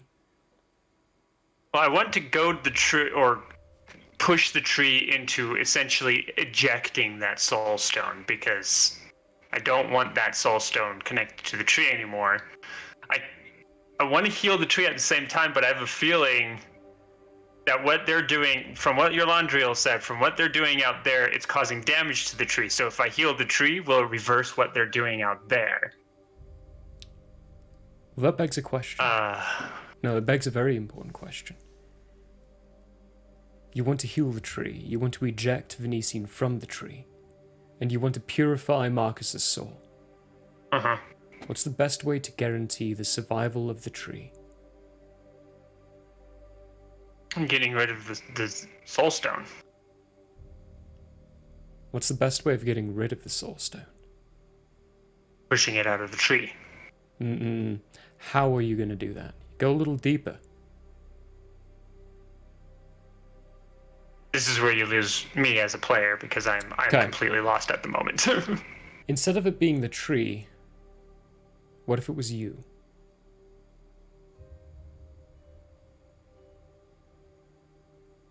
Oh. The tree's anatomy. So how do I become the tree? That's a great question. What kind of spell slot are you willing to sacrifice to figure that out? A level 5. Sacrifice a level spell slot. Level 5 spell slot. Make a wisdom saving throw. At disadvantage because of that problem, which means I'm probably going to fail this one. Which is a problem. I definitely failed this one. 13. 13? You're inside. Meets beats. The DC is increasing. It started at 8. And it is increasing. So your next roll is going to be higher than 13. But it is at 13 right now. Because this is your third one. That's good news, folks. So 8, 11, 13. It's slowing down a little bit because of what they're doing on the outside. They weren't as effective this time round on the outside, so it might increase a little bit more. But it is increasing. And you did just barely fucking make that one, which I'm a little upset about, but that's okay. I can be upset. I rolled really low, by the way. Okay. You're focusing on becoming the tree. What aspect? What soul? What soul?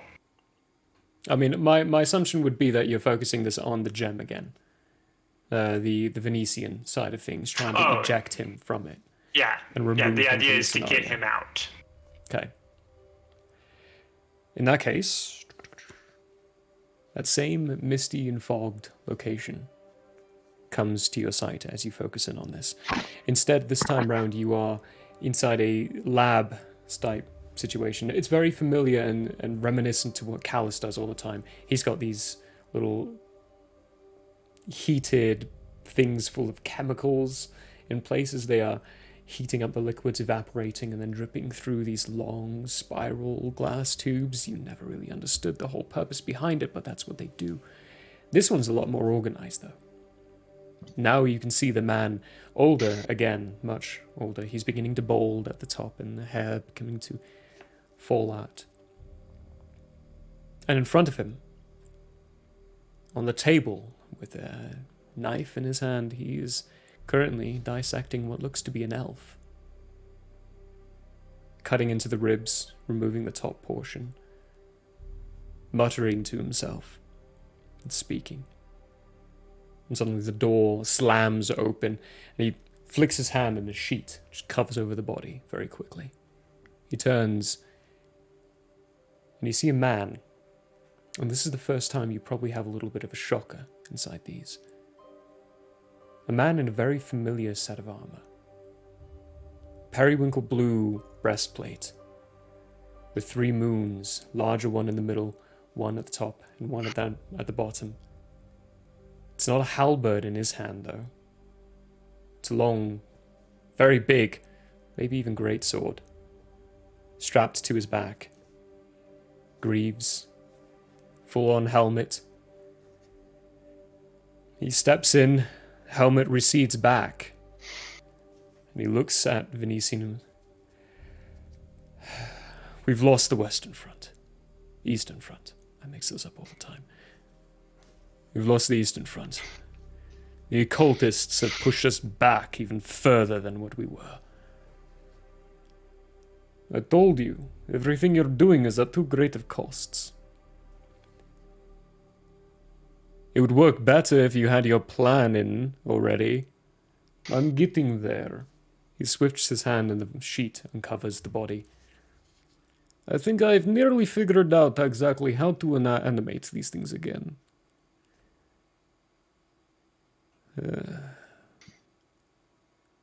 It might not matter, Venetian. Why? There are rumors towards the west. One of my soldiers told me that he heard a traveler, an adventurer of some sort, recently returned from the Broken West. The Shattered Isles, yes. He said he found something there. Something he couldn't get to because there were protectors, celestial protectors. So then it matters to the gods. If it matters to the gods, it matters to us. If what he says is magic felt, then this could be a pivotal point for us, friend. Could be what we need to build our armies the way we want. It could be an end before we even need to go there. Do you think you could fix my leg in the process? I think we could do more than that, friend.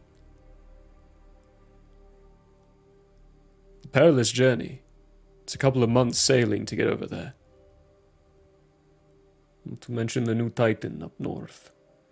If it's a few months, then it'll take us longer to get over there. And there's no telling what will happen here. We've got capable hands in place. I need your help on this, Venetian.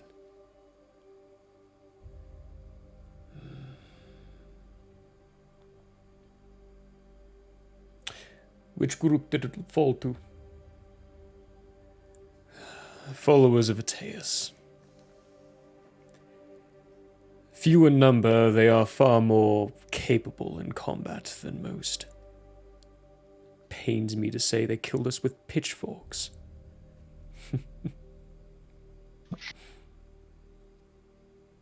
I'll aid you.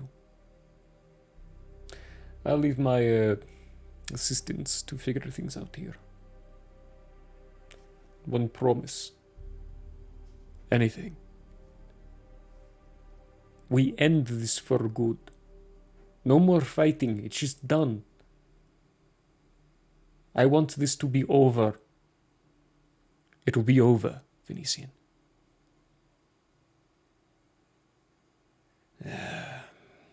When do we leave? And the vision fogs from there. Dissipates. We're back to the top of the round. Really? It's you. That is me. Cripes. Okay, let's see.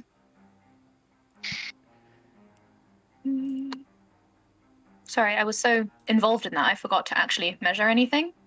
No, you're good. Problem of the turn right after the lair action. Okay, so I am going to move myself. 10,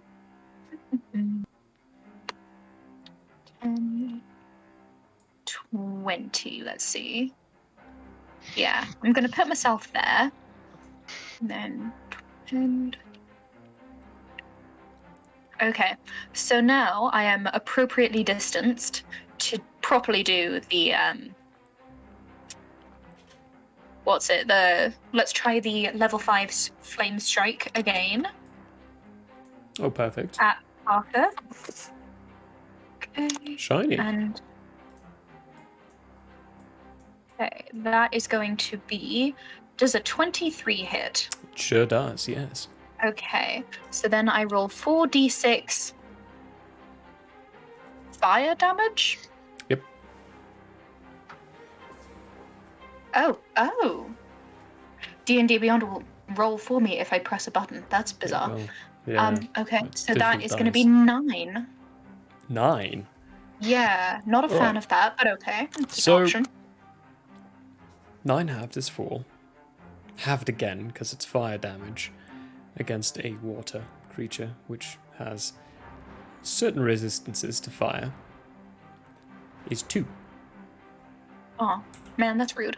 Oh, wait, hang on. Do-do-do. Do you, Each creature in a 10-foot radius, 40-foot high cylinder centered on a point, blah, blah, blah, must make a dex saving throw. A creature takes 4d6 fire damage and 4d6 radiant damage on a failed save. Oh, I do radiant damage too. That looks How fun there. exciting. Roll that Okay. radiant damage. Okay. You Do I said a have dex enough saving throw. dice What's for your this? dex DC? That's going to be a 17 save DC. You roll the 22, which means Oh. so 9 Okay. halved for saving. Yeah, Then half as much damage on a is successful 4, one. and then Mhm. halved because half of it's going towards the tree. So the tree takes 4, and then hmm wait, no, the tree takes 2, and he takes 2, and then halved again for fire damage. That's 1 point of fire damage. Okay, well, How much radiant damage? if I know how to count, it's 12 radiant damage. 12. Okay, so the tree takes 6, so he took 10 damage this turn. Wait, no, fire damage. That's doubled. It took 14 this round, and he took 7. The watery Okay. form of Parker here dissipates and turns to nothing.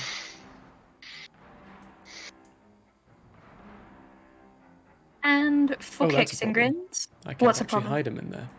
Oh. There we go. He's hidden now. And as my bonus, I am going to inspire. Ooh, Prologue's inspiration is gone. Let me get rid of that. Your Londriel is still inspired. He hasn't used it yet. Okay. I'm actually going to inspire Jartus this round. Oh.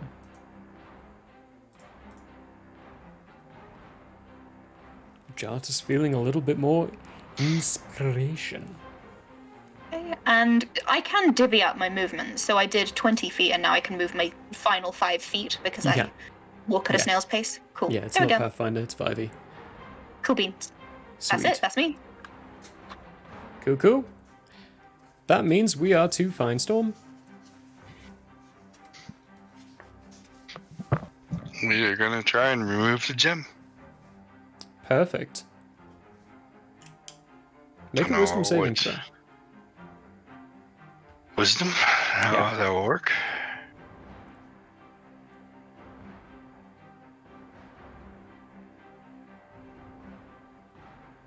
$16. 16, that is a fail. You bring your claws out to try to go in for the attack. You can't bring your claws to do it. Something is stopping you from trying to attack and trying to bring this gem away from this tree. It's essentially the same thing as the spell Sanctuary. You cannot attack this tree. You cannot attack this gem this turn. You can try again next turn, but you didn't make the saving throw on this one.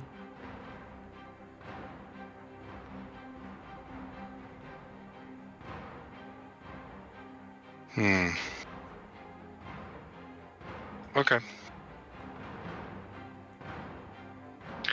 Prep a dodge. Usually takes a full action, but I'll allow it. Because... So typically, I mean, like, even if you failed on that save, it still would have taken the attack roll, but I don't like that idea, so that's why I'm saying you still have your full action, as opposed to... Okay. So, dodge. Cool. Anything with your bonus? No. Okay. That means it's his turn.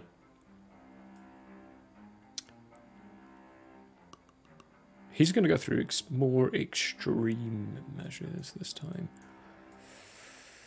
First, let's roll a perception for him to see if he can... No, that's still a no. That's the second time he's rolled a 3 on that. He still does not realize exactly where you're at, Finestorm, or know what you're doing. So...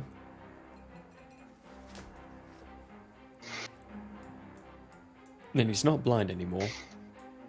That effect's gone.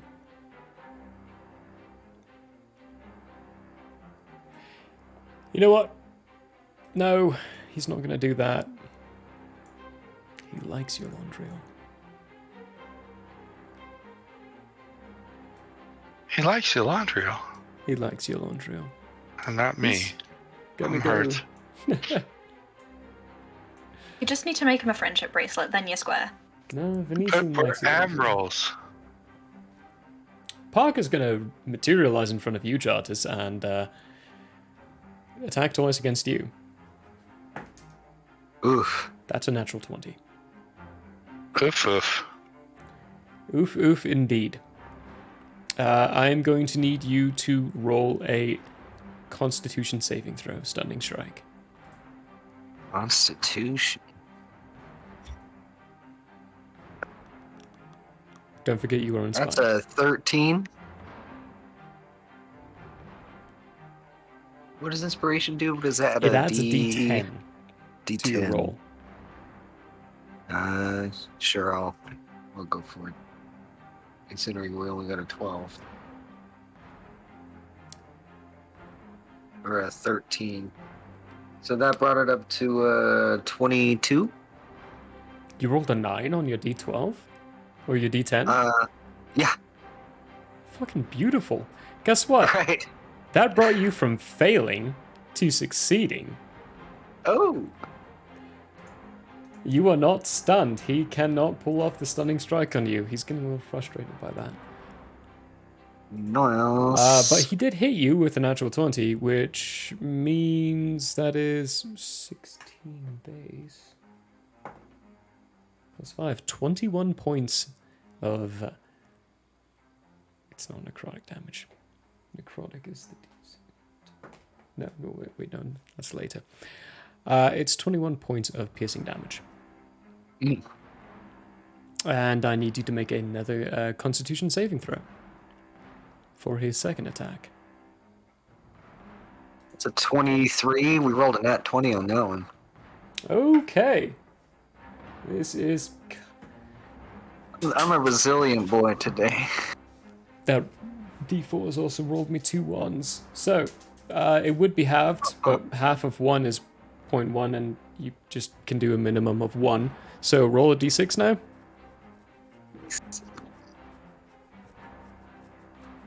I rolled a 1. A 1.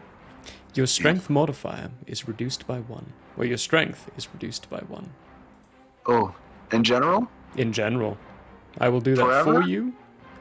You have no idea. Oh, ouchie. Oh, I just rolled again. Whoops. So your strength is now 10. As opposed to 11. Ugh. That's his second attack. He had to use his bonus action again to materialize, that's right. That's frustrating. I want to use his other cool stuff, but you all keep stopping him from doing it. That's his turn. Brolog, it's you. Oh, he can con save the blindness. Oh, it's gone. His old It's gone? body. Yeah, his old body Oh, dematerialized and right. it got rid of the effect. That makes sense. It's gone. That makes sense. Yeah. Brolog's for going checking to run over her, Run over her. use his bonus action to call his axe back to his hand from where it's sitting on the ground over by the tree. Like little chunks of pieces of metal just building itself in your hand as you're running across. And then we're going to try to cut him in half at the torso waist area. Sweet. Ooh! Did you? I did it at last! That's a natural 20. There's additional effects. Your axe. Remember, read your axe. It does additional stuff. You know. I know. Okay. Peter knows. Give it to us. Come on. Okay. Firstly, because it is the Thunder Axe here, we are going to a lightning bolt emits from the strike in the direction of the wielder's choice. It travels 60 feet in a straight line. Anybody in its path makes a DC 15 Dex saving throw, which I assume will probably pass them. And then I'm going to do 8d6 of lightning damage. And then finally get to use Overwhelming Cleave. No, not Overwhelming Cleave. Is that what it's called? Brutal Critical. Oh. Okay. You're adding dice to that. You roll 2 additional weapon damage dice when determining extra damage for a critical hit with a melee attack.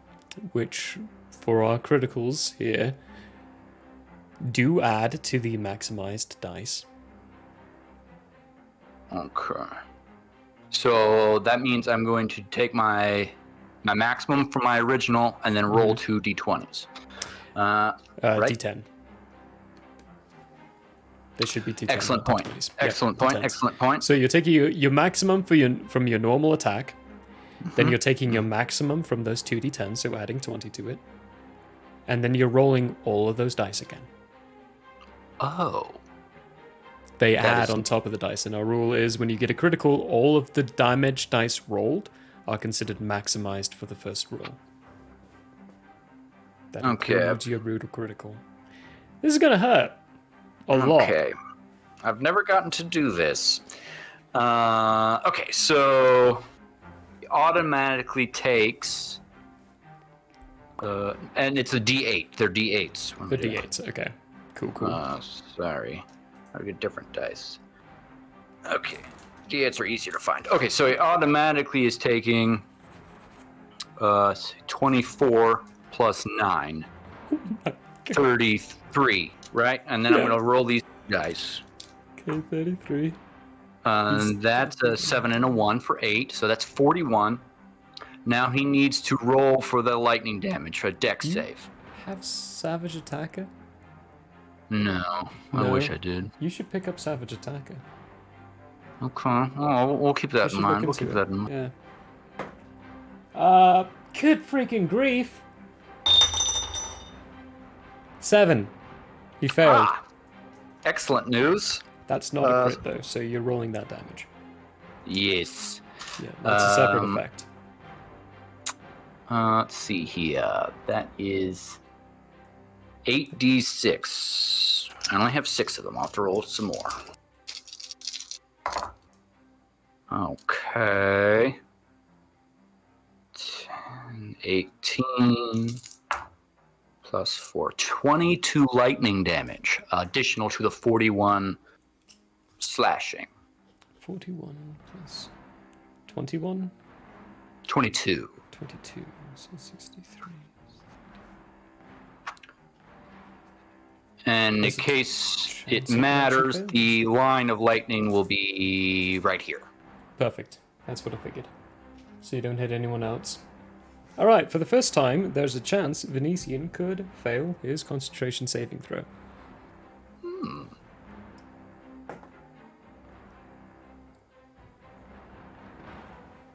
It's freaking destiny, everyone. So with that damage, with all the halvings, so you got 32, or 63. Halved is 231. So you dealt 31 damage to the tree and to Parker. That eviscerates this form. It's gone. You cut it in half like you wanted. Okay. But it makes his concentration saving throw 15 to maintain control of Parker. His con modifier is +3. He rolled a 6. That's 9. That's 6 below. Excellent. Parker's body is cut in half, eviscerated, into a puddle of water on the ground. Aberrat, you feel a very clear change in things inside the tree. Fine Storm, that crack has now spread down towards the center in the middle of that gem. It's now, the end of it is now at the bottom of that gem. Abrat, there's now a gap between the back of the gem and the tree itself. Viscous blood is very quickly pouring into this gap, but there's a chance. Anything else with your turn, Brolock? There's no enemy in sight, but you do have one more attack. He is gone.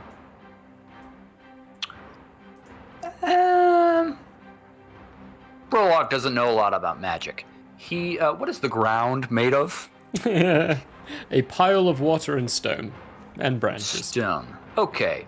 Like, leaves, roots. We're gonna attack the puddle. Give me that. Go for it. You have advantage. It's an inanimate object, so... Cool. That is gonna be a 19. 19. Yeah! You hit the ground. Nice. I assume that ground counts as, It's a construct. Yeah. Yeah. So it's gonna take all the extra damages. It takes a ton of damage. Let's see here. Man, I never get to use these ones. Let's see here. Yeah, once you're done with these general arcs of things, you'll start being able to use them a lot more. Same thing with the shadow stuff. Demolishing might. Your attacks deal double damage to objects and structures. Delicious. Roll damage. Uh-huh. And then double it. 30 damage. Your axe is very thoroughly wedged and embedded in the ground, and stone sparks and bits of rubble start flying around. Jartis. That axe is... It's pretty big. It's a good thing he's not angry at you, because that would have cut you straight in half. Ooh. That was a very violent attack towards the ground, and it's split. The water is now flowing into the crack. Good. Those executioner's cleaves. Kind of like that, yeah. Yeah, All done. perfect. Ilondru.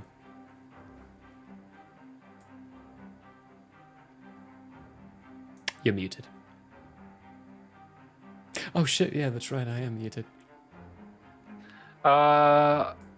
So we're technically not still in combat, are we? You are still in combat. Okay. You don't know the concentration's been broken. The only person who actually knows the concentration's been broken is Aberrat. He's the only one who can properly feel it. So as far as you're aware, his body's just been eviscerated again. He's gonna Okay, pop well- up anywhere. I'm gonna yell at everyone to get to the tree. I want to try and keep everyone. How am I gonna do this? Because I want to make sure everyone's within this thing. Yeah, I'm just gonna move forward to the tree. Or boot, scoot, and boogie, Jardis. 5, 10, 15, 20, 25, 30. Oh, I need to rename And that. I'm gonna hold my action for in case something comes up. Okay. Hold your action in case something comes up. So for 5e, they say Need to it's a specify. requirement to specify. I've actually come to the opinion of saying fuck that. Wait a Who cares minute. about Am I at the tree? You're not, no. You're still Oh yeah, because 20 this feet is away. this is the tree. Yeah. Yeah. Duh. Pretty much what I'm doing is holding mostly a dodge, but I'm just holding my action because I don't know what the So- fuck is going on.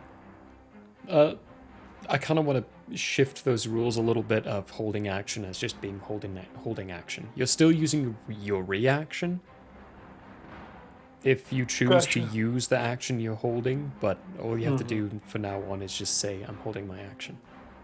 Gotcha. Kind of treat it like a legendary action, so to speak, for players, which I'm okay with. Well, then I am done. Cool. That's my turn. Jartis, it's you. Okay. So we are a little bit okay. Perfect. I'm gonna move this 30 feet, and let's see.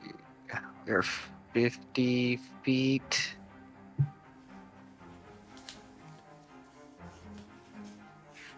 Hmm. Have those gems been removed yet? No, Okay. there's only one you can see. Okay. But I can see it? You can see it. It's actually, you know it's there, but Fine Storm right now is in the way. Okay. So I wouldn't be able to throw something at it? No, you would hit Fine Storm. Well, that's something that they call collateral damage in the field. I'm gonna pierce through Fine Storm's thigh and still hit the stone. I'm going to remember that. Hey, how many Go things have for it it. said about our baby boy Jardis over here? A lot of bad Yeah, things. yeah. Let's see. You're not going to be able to hit me anyhow, so it doesn't matter. I think I'm going to cast centered on a point. Okay, so I can cast Call Lightning on that gem. It just says centered on a point. We're not trying to destroy it, Jardis. You're not trying to destroy the gem. This would be very known to Jartis. You're trying to save the gems. You need them both. Would that destroy? Okay. Yes, it would. Could. That's dealing very raw damage to a gem. That would potentially destroy it. Let's see then. Then Don't I will worry. cast. And we burn down the tree around the gems. That would destroy. That would, at this point, that would kill That would Aberrath. just. It would kill Yeah. that fool. It would kill Oh. Marcus. But Oh, it wouldn't kill Venetian. Because Oh, Venetian's inside the gem, and no, that would not destroy the gem. You're then saying that maybe would we do both everything we burn down don't the want. tree. No, by all rights, you all remember see, and can know that you want I- to save the gems and the tree. Can I observe types of insects that are around me? Because I'm trying to use giant insect, but I don't want to do it if it's going to be like there's no insects around. There's no insects at all. No There's no insects. life, Okay. no anything other No than the life. tree and all of you. Like a tree like this All should, right, by all well, means, have cicadas, but it doesn't. I'm gonna pull a cleric move, and I'm gonna cast Mass Cure Wounds. Let me see how far people are away from me, because I might actually use. Oh no! Can always move. Wait, I have first. 35 feet, so I can move one more foot, You or could. one more cube. One thing to keep in mind, Fine Storm is 20 feet up the tree. Up the tree. So where you see 45 well, feet here, he's He probably would 60 be out of feet away range from you. anyway. But I Yeah. can get your Landrill Rally and roll up. Yep, easily. You would roll 3d8. Or I would roll 3d8, I guess.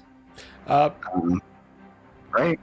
So yeah, you would. I'm gonna take a quick look at your spell list. For people at home, we have generally new players, and there are some things that are common knowledge for old players, but aren't for new ones. Such as. What's that greater restoration? A general restoration spell might help better than a cure wounds. Roll restoration. You feel drained of your strength. You don't know if it's permanent, but the longer you let it sit, the more likely to be permanent it is.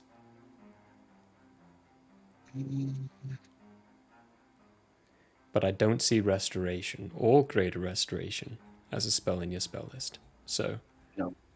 I don't think that would be a thought you would have right now. So yeah, the cure wounds, Yeah, cure some wounds. Alright, so which is still useful. 15 HP stored? To Brolog, Relly, and Yolondril Aberrat. Normally you haven't lost any health, but it is an aid. I'm going to give you advantage on your stuff for the next round, because the tree itself is within range. And 15 is a good number. So it's still a very good spell. And healing was Sure, not that's bad. not the face, right? Hurting somebody. Alright, well, The tree also actually cracks around it start to close up a bit. Not enough to seal up those gaps around the gem, but it does seem to help it.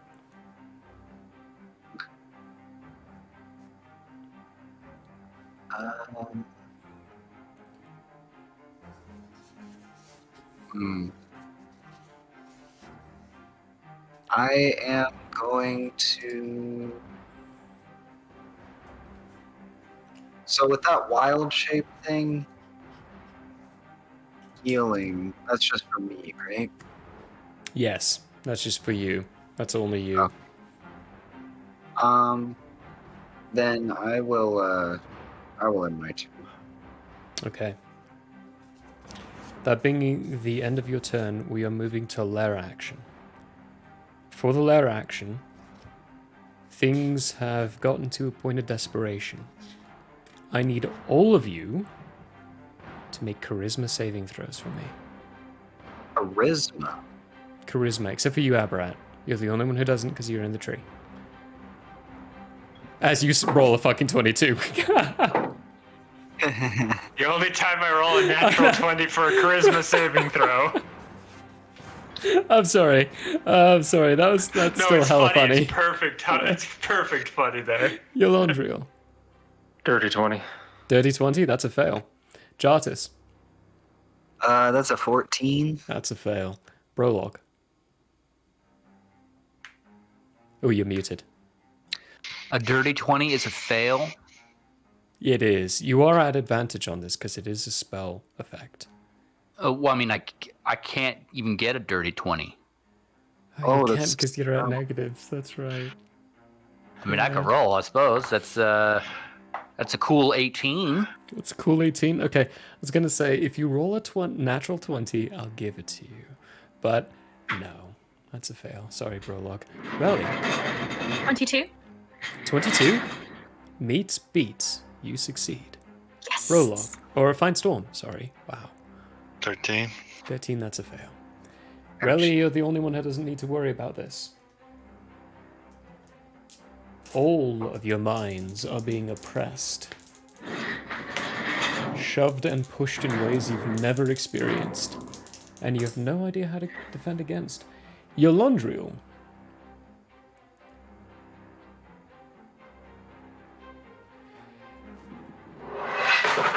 Jesus. Wow. Yolondriel, Fan how... fell. Ethan, actually yourself, Ethan, player-wise, how blind are you? Like, without your glasses, mean- how much can you see? About to hear.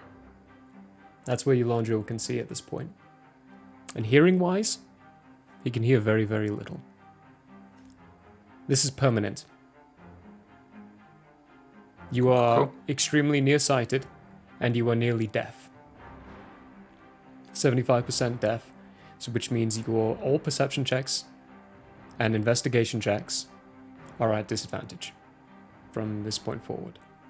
Cool. Earned 30 on the field. Welcome. So keep note of that. Jartis, your turn. What'd you get? For my charisma? A 95? No, you failed. I know that already. But I'm rolling the percentiles for you all. Oh, yeah. Jartis collapses on the ground. Ugh. You are comatose. Until further notice. Brolog. Hang on. Let me make some adjustments here. To make sure do that for that. So write down as well, because these are all different effects, and I may not be able to keep track easily of what they all are. So please, by all means, keep track of what your own character, what's happening to them. But yeah, Jartus, you're comatose until further notice. Nice. Prologue. 80, clean 80.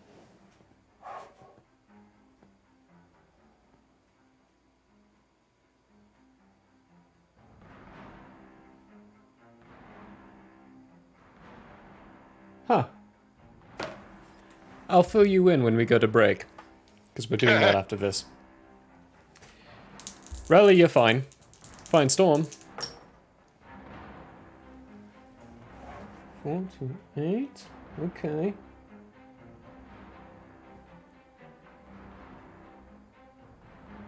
Fine, Storm.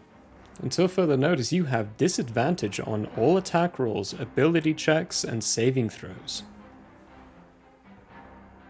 From any effect affecting you from more than 30 feet away.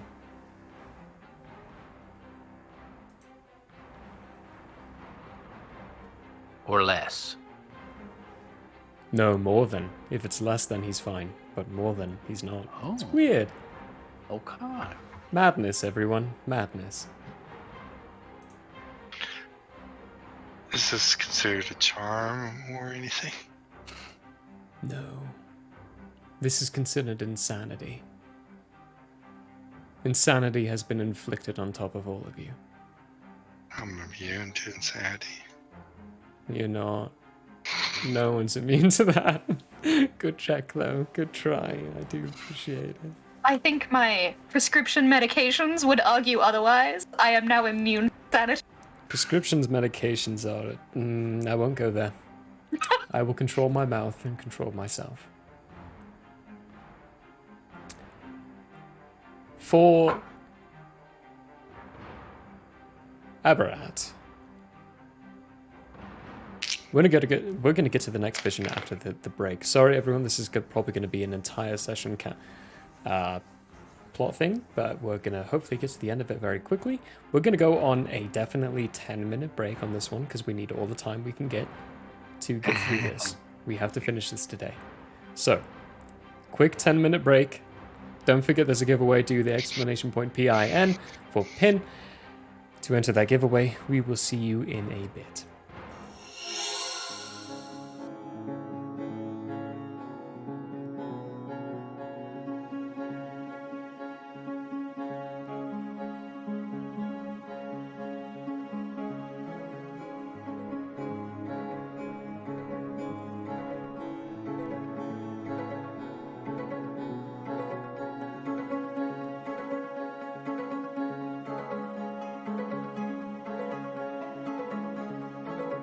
I don't know what's really going on. Hi! We have you on speakerphone. I was just gonna say, this is one hell of a collect call, man. I didn't know he knew infallible relay. Does anyone know what the rates are? I don't have that much gold.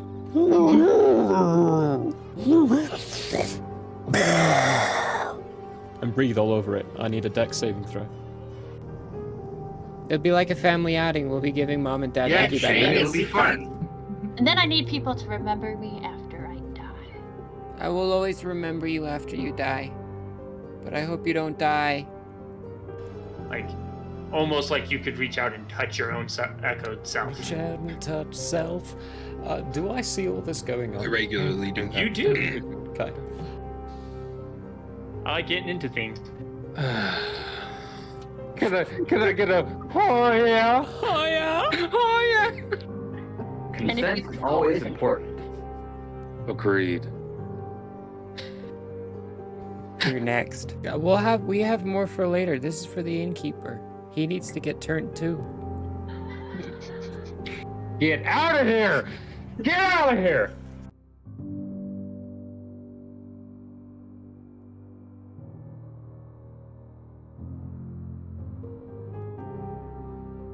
Hey, whoa, hey, whoa. Yes, good stuff. Why am totally I not dead. so bad at this game? Jeez. Might be genetics. He deserves it. What are you doing? No, straightforward. Straightforward. Straightforward. Now left. Now left. Go to the left. Yeah. Now right straightforward. Right in that nook. Right in that Now nook. look up. Now jump. Jump up. There we go. Good Christ. What was that? 15 minutes? Woo! You're doing great. Great. Bring him up. Bring him up. Red. No, don't drop me. Whatever you do, don't drop me. That is My slimy mucus ball. I that you think have that's to what that follow. is. These are germs. Mm-hmm. Oh yeah, for sure. That's mucus. That is snot. That is all over that bowling ball, folks. Repulsive. Oof.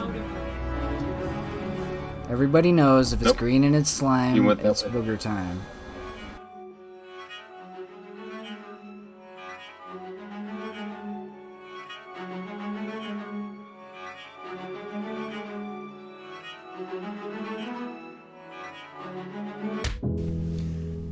Hello there. As a guest of the Owlbear Inn, you obviously have taste. Now, as a person of taste, have you ever thought to yourself, I need to watch an artist who also has taste, with a sense of classiness and intelligence, heightened by sitting in a leather armchair before a fireplace with shelves of books behind? Neither have I. Anyways, I happen to have an art channel called Michael How Arts here on Twitch if you want to check it out. There's drawing, chatting, and sometimes gaming. If you enjoy fantastic characters and comics, or just having someone to hang out with while doing art, you should give Michael How Arts a look-see. That's twitch.tv/Michael How Arts. And if you visit, maybe, just maybe, you'll occasionally have that artist sitting in front of a fireplace to give you a +1 for the richness and culture of your Twitch experience. Though I wouldn't count on that. But please, do stop on by. Thanks for your time, and have a wonderful day. I'm Michael Howe, and I approve this message. Oh, you don't believe me? Well, I did this, and this, and this, and this, and this, and this, and this, and this, and this, and this, and this, and this, and this. Hello, everybody. Hey, folks. Hello, folks. Hello, everybody. It's like now I can't go a day without flossing. Like if I don't floss that morning, I'm like, people know. They know. I know. It's like, Oh, no. This is dental hour. Hell yeah. Laugh, love, and I love it. Build our home, searching every star, every world. And just when all hope seemed lost, message of a new discovery drew us to an unknown planet called Earth. where he's like, Here's the thing. I don't mind a movie coming out and it not matching the book or the series or anything like at all. I'm saying this right to the camera. I enjoyed the live action The Avatar movie. oh no. Yeah, we have to I shut said this it. down right now. No. You need to just shut Streamlabs off. Unplug your. Nope. Too late. Hello and welcome to Hate, Laugh, Love, the show where we talk about movies.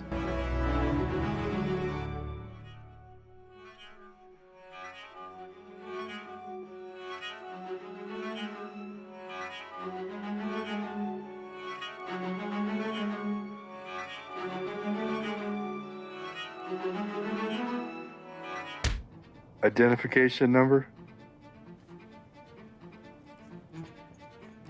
Searching for a wallet. Does he have a wallet? No. Tattoos on his wrists, forearms. Nope.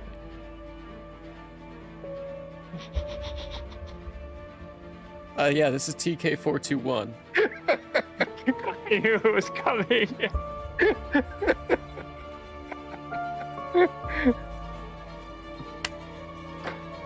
Let me paint this picture for you so you understand this. The Queen has a flawless AR of 18 as well. Oh my goodness. So you got lucky just to hit her. Oh my god. And she has 1,000 total damage capacity, which means you outright killed her right away. Kinda wanna do some vamps just so we can kill some things. That red powder mist going everywhere. Cook shows back up in the normal world at 9 a.m. Oh, that was fun. Hey, hello again. Welcome to another episode of Night Bane, where we see who dies this week.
I don't know what's really going on. Hi!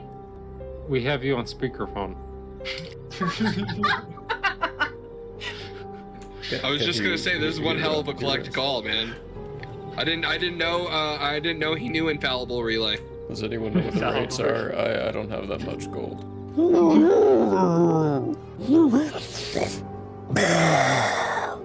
And breathe all over it. I need a dex saving throw.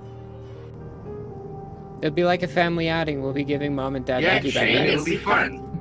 And then I need people to remember me after I die. I will always remember you after you die. But I hope you don't die. Like, almost like you could reach out and touch your own echoed self. Reach out and touch self. Do I see all this going on? I regularly do. You do. Pickled satyr feet. Pickled satyr feet, everyone. Hello, welcome back. We are back into the fray and combat of things at the top of the round, where everyone made some saves, well, failed some saves, except for Relly, who made it. And they gained some indefinite madness on stuff. Because we are the trees now at nuclear options, because certain things have happened. For the top of the round, though, we are back to Abrat. What are you doing for this turn?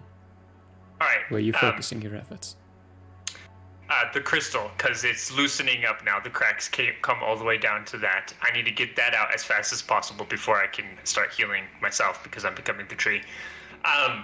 So furthering the becoming of the tree, I would like to expend a 5th level spell slot, if possible, to start a growth, essentially, in the tree to push at that crystal.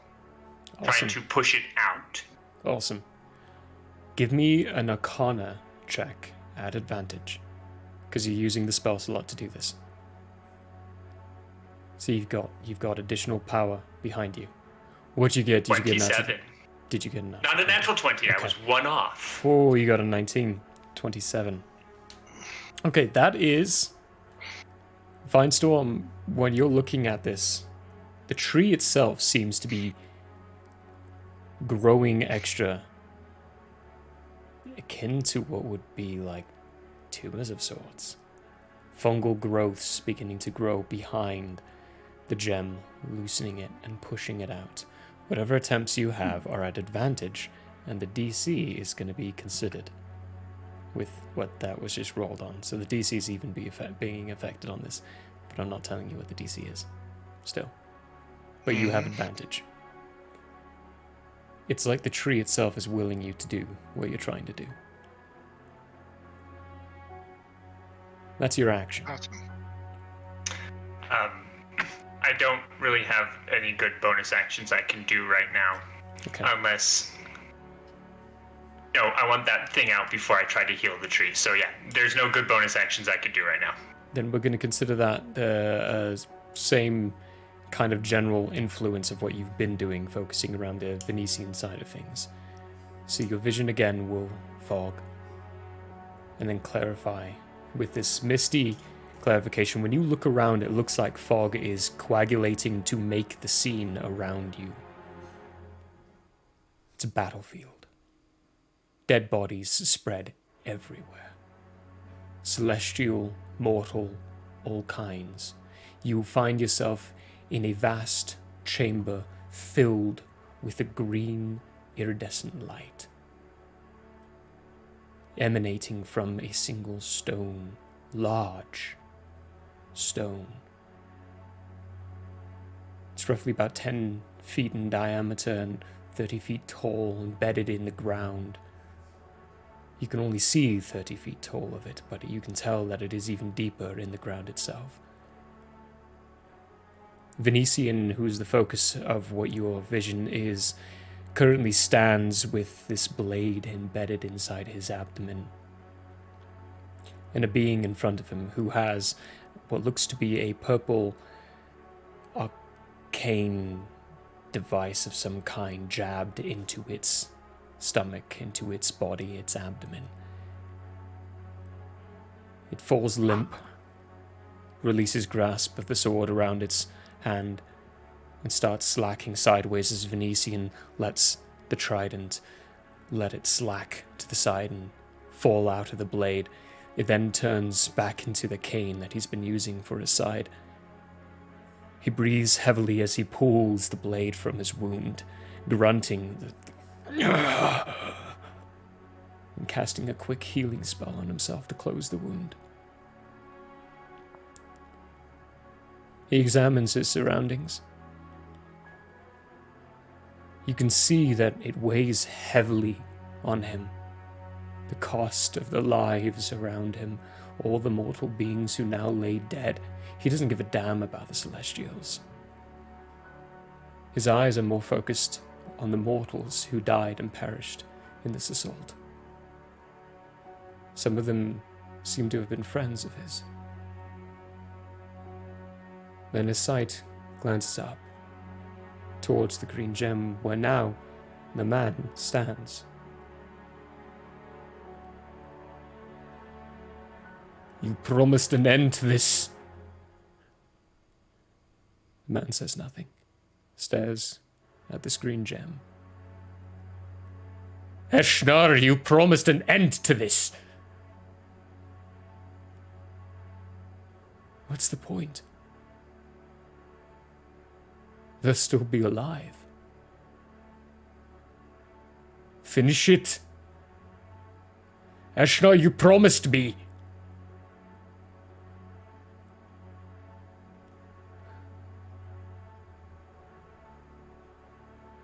I promised I would finish this.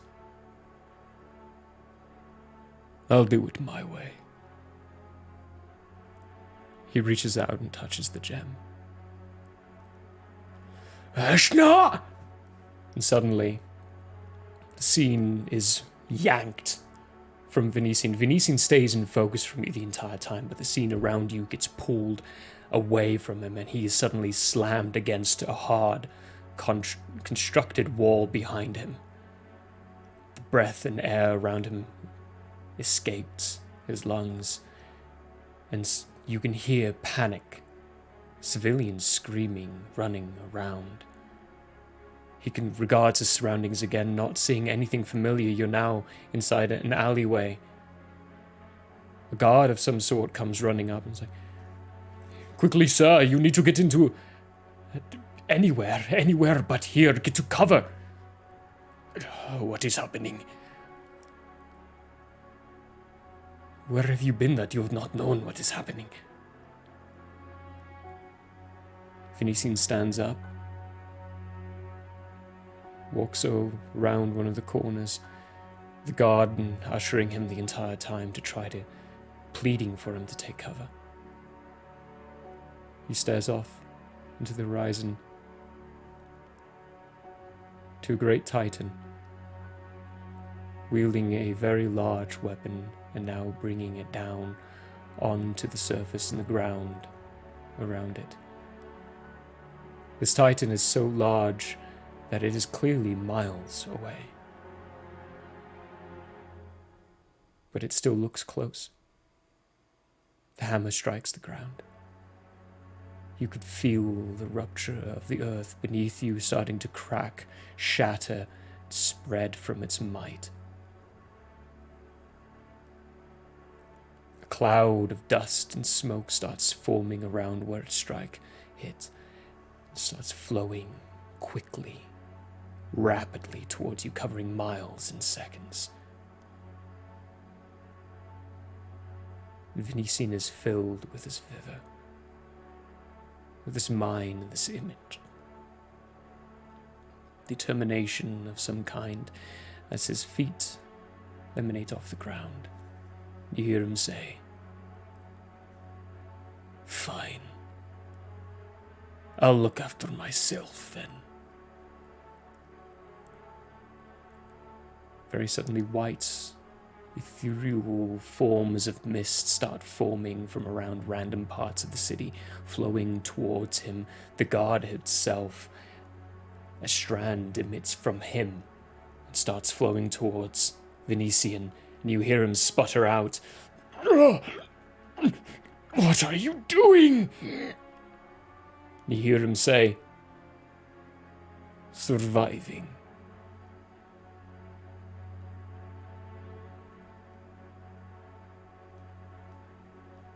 That is the end of your vision.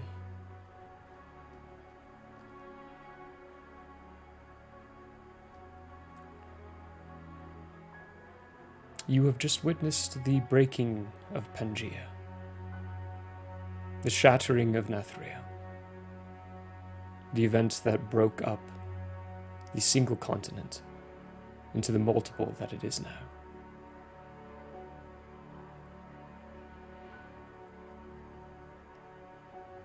And from there, we move to the top of the round. Relly, it's your turn.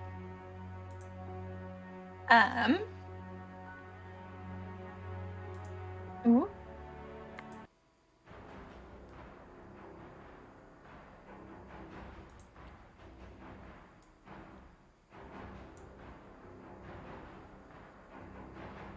I am going to, I think you called it a dash, which is where I can use my action to double my distance. Yep. So I shall move myself 1, 2, 3, 6, 7, 8, 9, 10. Right there. And that's it. Okay. Yeah, simple. Simple. Nice and quick turn. Fine storm. try and get the gem out. Okay. It'll be akin to a grapple check. So give me an attack roll. And it is with advantage. Okay. Oh, that's nice. Where are my dice? There they are. This will be a 23. 23. Grab around the gem. Start pulling. You pull it a good half a foot out. And there are still pieces of wood connected to it, desperately trying to keep it as part of the tree. You've got it out. It's still connected. But that was a single attack, because for us we consider grapple attack as a single attack. If you have multiple attacks, you still have more.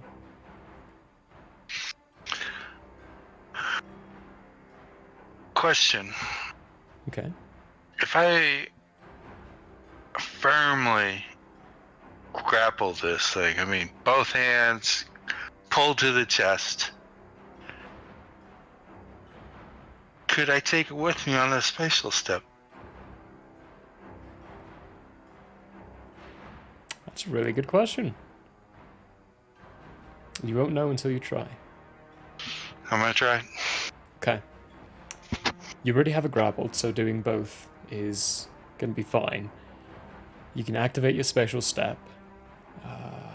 It's going to be a wisdom saving throw for him. But at disadvantage because of everything that's going on. Is it in darkness by chance? No. Okay. It's not. It is not. That is a good question, though. It's a good thing for the disadvantage. Because for the first time tonight, I rolled an 18. But disadvantage brought it down to a 4. And for a wisdom, that makes it a total of 6. So yes, you can bring it with you. I'm away. Where are you going to? 60 feet straight out. I'll take the 20 feet fall. That's no problem. Yeah, that's no problem for you at all. So 60 feet straight out is going to be here. The fall, no damage, because you've got 50 feet damage reduction, basically, for falling. Because monk bullshit, yay.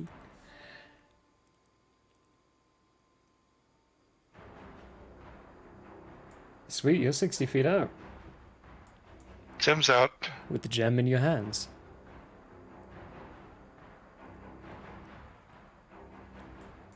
I'm going to give this one to you. Relly, what's your passive perception? Like 0.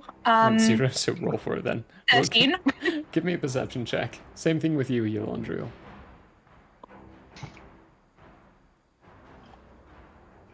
Wait, your passive perception is 22, right, Yolandriel? You're muted. 20, but I can't see. Oh yeah, that's right. Yeah. My Never mind. passive is a 13, and I rolled a 13. You So, rolled a 13, Diva's so- choice on which 13 you want to use. Neither of you are going to see anything, because Yolandriel right now is basically blind. Well, and deaf. I mean, if I'm rolling at disadvantage, said, Yeah. then hold on. That would technically be a 16, because I rolled a 16? 6 and a 9. For you, Yolandriel, you rolled higher than 15, so for you, the sap, the blackness behind the sap is beginning to dissipate. Looks like whatever Finestorm did, he did do something really good for this tree. Gotcha. Also, Yep. Since, correct me if I'm wrong, but last turn I did not move. You didn't, yeah. So I'm taking feline agility another 60 feet out.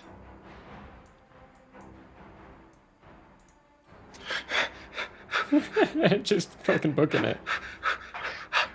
I want to make him work if he's going to try and get it back. Okay, that's the end of my turn. Running like he saw an ice cream truck.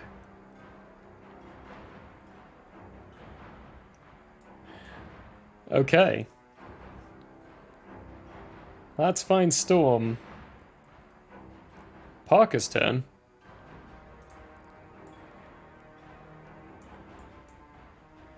Parker? Ooh, that's the wrong thing.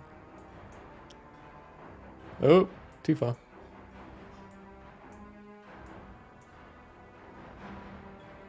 Is going to reappear right next to you, Yolandriel.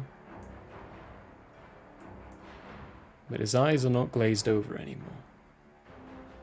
And he looks at you and goes,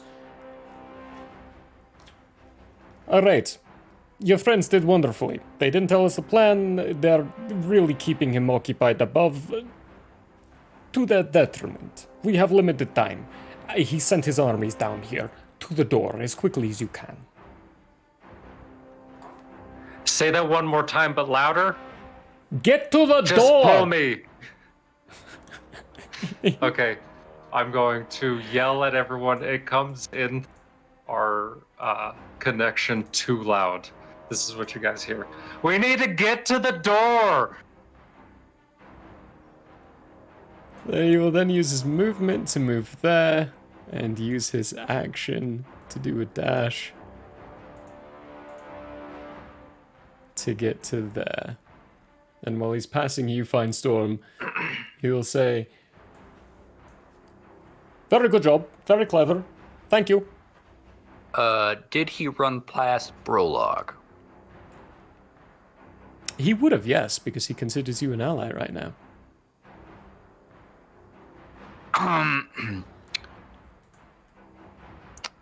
I don't know what to do in this situation because can I roll to perceive threats? Give me an insight check. Okay. An insight check would tell you whether or not he's being controlled from this point. Well, I don't know anything about control. Being threatening. He's got amnesia. He's just trying to figure out the situation. This is really true. Give me an insight check. I'm going to be attacking this guy. You I rolled are a 5. so confused to this whole situation. You were attacking this guy beforehand. He must still be an enemy. So I guess I'll be using. I don't know if that's an opportunity attack. I suppose. It is. It's an opportunity attack. Sentinel, stop him in his tracks. It's true. It would stop him right in his tracks. So that is a 19. 19 does not hit. Oh, okay. Very good. You bring your axe towards his neck region. He ducks underneath, kind of slides naturally as water skidding across the ground, while calling out like, "No, I'm out of his control. I'm ally now. Ally!" As he continues running off. And that's when you get the really loud communication through your ear.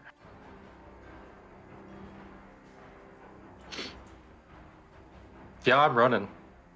I'm running in that direction. And then I'm going to scoop on up Jardis. It's Brolok before on the you. way. I hang We are still limply in character. We are still in combat form, so still in initiative order. So Brolog is first before you, Yolandriel. What does Jardis look like at this moment? You just look like He's Jardis? on the ground. He is unconscious on the ground. Okay. Perturbed.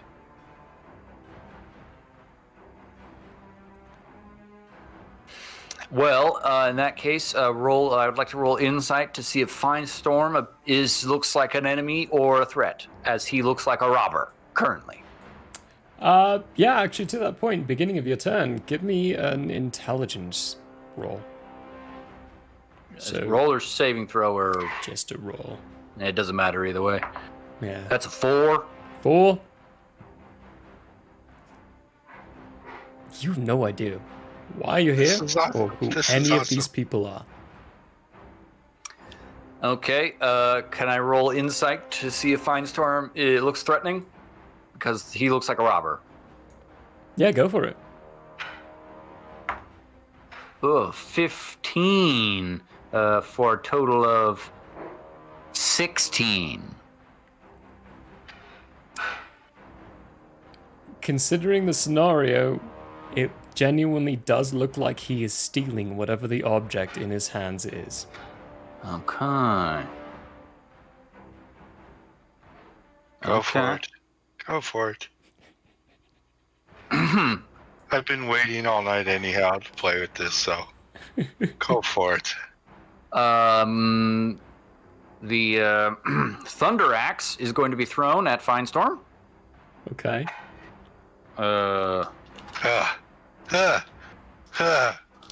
Get my Reckless on, I suppose. Go for it. Go for it. Prologue's the only one 27. that could possibly hit me. Oh boy. Okay. A 27 does beat the AC of Fine Storm. Reaction. What's your reaction? Wing block. Hey! This is new. This is brand new. So and it's only for the flashes, for only the briefest flashes of the moment. It looks like the axe is going to hit Finestorm, and then a spectral, ethereal shape of a wings surrounding him appear to block it, and then immediately vanish. So it's the axe itself. These hits the wings. Astral wings appear out of nowhere around Finestorm. The axe embeds and then plummets to the ground as the wings just dissipate. It's nothing but a flash and a brief second of seeing these things. The attack does not meet because it's blocked by this. Brolog will bonus action call teleport the axe back into his hand. And say, "Halt, thief!" and throw the axe again.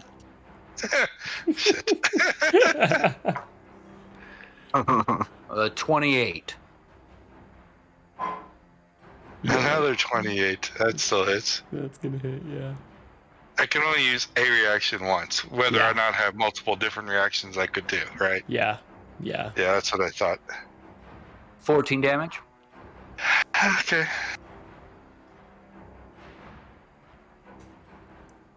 And Brolog can't do anything else. So, go ahead.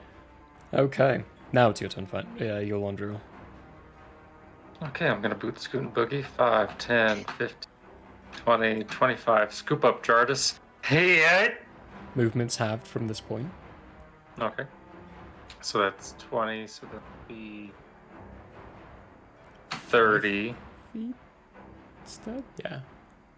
And then, did it take my action to pick up Jardis? No.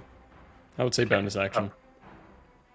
Okay, I am going to then, continue. So that's 30, 40, 50, 60, and I'm slapping Jardis on the face the whole time?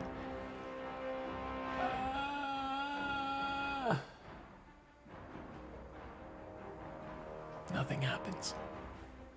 He is very unconscious.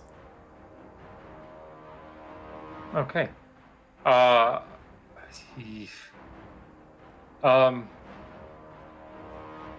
that's pretty much all. Actually, no. Nope, that's all I can do. Yep. That's my turn. Okay. Bye.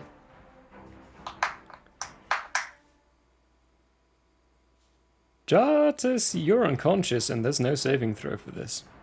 So your turn is gone, sadly. This is probably the worst one of all these you can roll. Ugh. I hang limply. Very limply. You have very sweet dreams, though, of being in a nice mead hall, fine luxuries all around you. Everyone's playing the Sean. Oh yeah, it's a great For some dream. reason. Great dream. Abrat. Oh, well, actually, no. The lair action first. Let's do the lair action first. We're still in extreme measures. So, Yolondriel. You're rolling this with advantage, remember. charisma because of your effect thingy. Jartis, you're rolling a straight roll. It would be an advantage, but you're unconscious, so it's a disadvantage. So it's just a straight roll. Brolog, wisdom saving or charisma saving throw. You have advantage on magical effects, so advantage. Rally, charisma saving throw. I don't know if you have advantage on magical effects, so double check that. Make sure. If you do, roll at advantage. Find Storm, no advantage. Just a charisma saving throw. So you Londriel first. You're muted. Use my inspiration 26. You pass. You're good. Jartis? I rolled a 13. You fail. Yep. Oh, you know that effect that's affecting your Londriel? Mm-hmm. Yeah, if you wake up, you've got that too.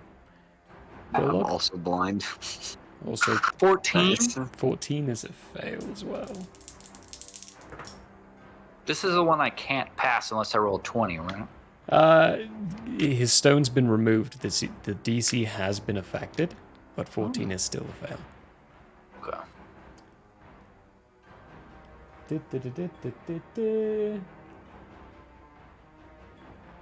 You have disadvantage on attack throws, ability checks, and saving throws as you begin for strength and dexterity, as you begin to start twitching and ticking very uncontrollably. Muscles start just spasming and activating without your control.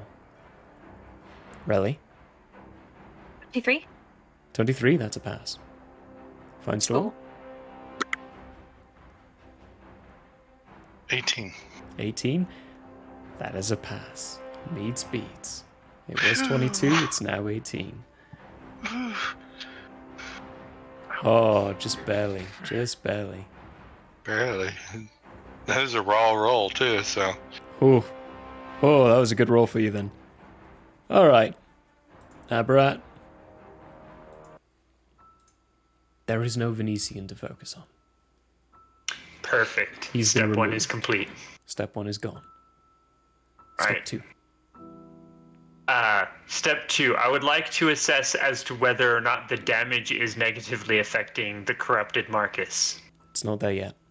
It's not great enough Not there yet to yet. be affecting it. Okay, cool. I'm going to focus on Marcus then. How? What are you doing? Now, if I remember correctly, he is currently tethered to the heart of the tree. He is. And he's holding on. And he's holding on, okay. Is there a way I can try and consume/pull at the corruption itself to try and eject it from the tree while not trying to eject Marcus himself? There is. And this is a point where Darthul begins to speak in. He's gone. Marcus is left. And the corruption is left. I've had a lot of fun with you, Aberrat. I've enjoyed every aspect of it. I've only ever wanted to live my life for a purpose. This is the best one I can find. I never wanted to live forever. It's better to go out with a bang than not at all.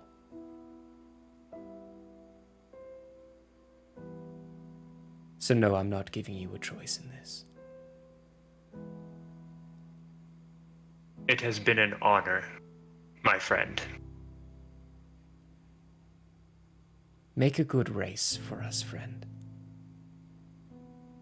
It will be done. The presence of Darthul begins dissipating, just ever so slightly, as he starts focusing and pushing every single aspect of himself into the corruption of Marcus. It's the same equivalency of the effect of the spell that you used to purify the other bit, but he is willingly using his soul as the fuel for it. And you get the idea that this has been his thought, his plan since the beginning of learning what that spell does.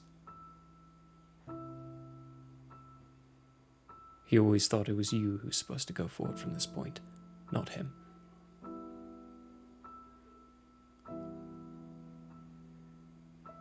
So make a wisdom saving throw with advantage. And the DC is definitely lowered because of what he's doing. I am so glad that was with advantage because I rolled a 1. Oh, 23. Shit. That's definitely a pass.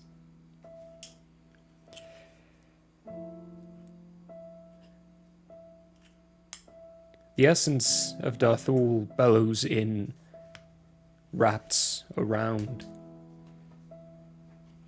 And just as you start to feel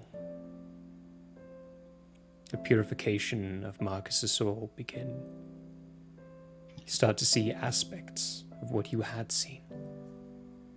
At first, a boy sitting at an edge with hundreds of feet drop off around it, reading a book, getting disrupted by a teacher of some kind, only to turn to reveal that he is a young magus. Later on, seeing him sitting at a table around in a house, a very familiar house, the mansion that you are familiar with two others, a white-haired one, and one that you're familiar with, the king of Quela. They're bickering and arguing. The white-haired one... What the fuck is his name? What's the name of the king of... Shago. George. Shago. And Shago. Thank you, yes. And Shago, bickering amongst each other. It finishes with Marcus looking up, laughing from his glass, saying, "Father died yesterday, and all you can bicker about is who's in control." Next time round, coming into the same area, him in an experimentation table, looking up as 3 large figures intrude and bring out this singular artifact with 3 glowing green gems in it. And all you hear him say is, "Where did you get that?" And again, with him walking through the ruins of the town, dead bodies everywhere, death, carnage, tears streaming down his face. All you can hear him say is, "What have I done?"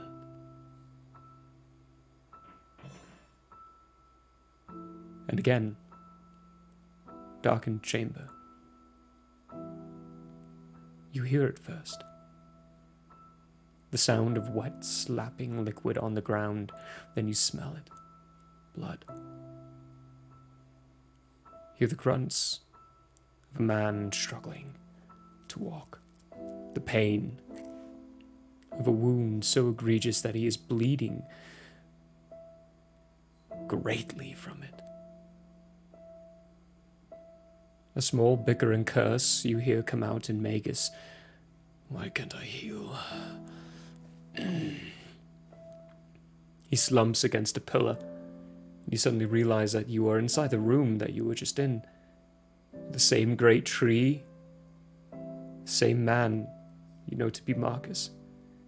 Now slumped against one of the pillars, leaning back, slipping down to the ground, fumbling for something in his pocket as he pulls out this small stone device and activates it. "Release the pods.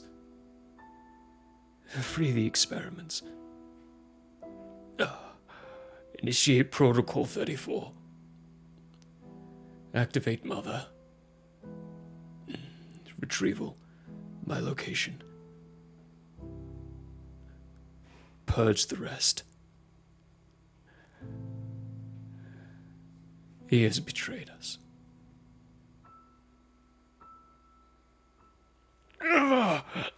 He struggles to stand up, stumbles across the ground again, more slapping of blood on the ground as he continues to trot forward, collapsing to his knees several times, then standing up again with great effort and great pain, and then gets to the trunk of the tree that you're at. The stone, noticeably about 10 feet lower than it was. As he reaches out and grabs hold of the tree. Fuck you, Venetian. Try to deal with this. White ethereal lines start emanating from his body, as something is beginning to be ripped from himself. This blackened moss you see growing all over the tree starts to coagulate and coalesce towards the center of it itself. Focus around the point where this ethereal line's coming in. In the end, it forms a blob. A blackened mass of pure corruption, tied together by a piece of a soul. Marcus, for the last time, collapses onto his knees, eyes now glazed over, as a figure apparates behind him. He looks over.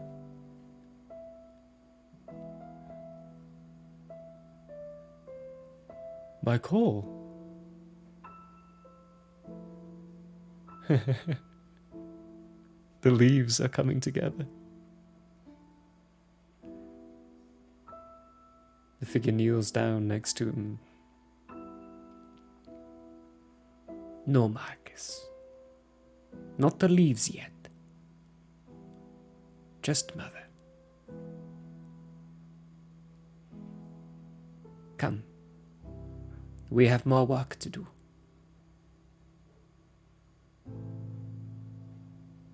Are we going to see more ice cream?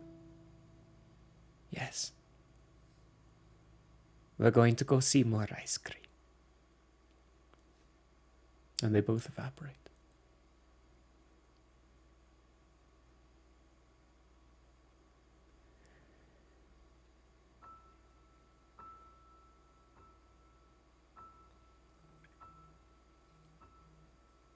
Your attempts were successful.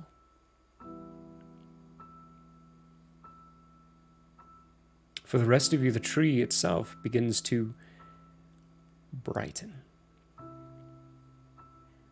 The blackened leaves and the red leaves start to turn green. The crack, that large, visible wound, starts to seal up as the rest of you start to see the effects of these small microbial spores tethering it and tying it back together.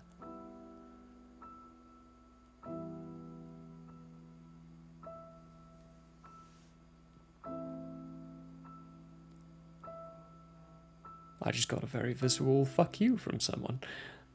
Tasty.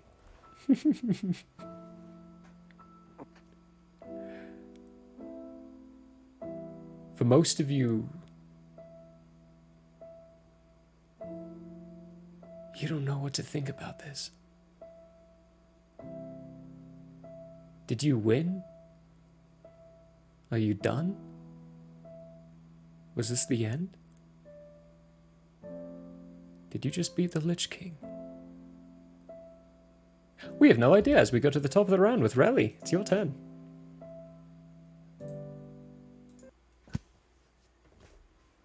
What? Because I fucking can. Relly, your turn.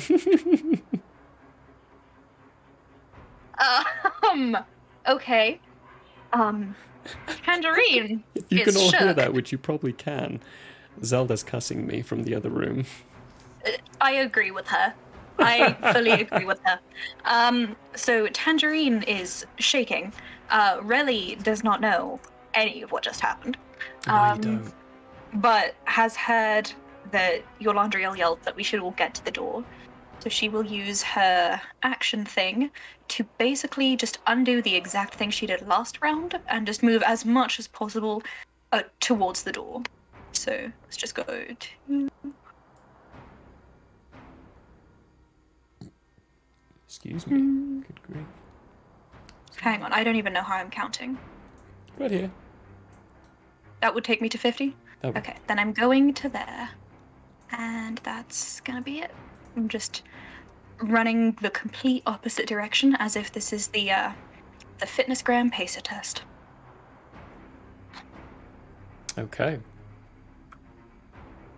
Fine storm. Gram pacer test.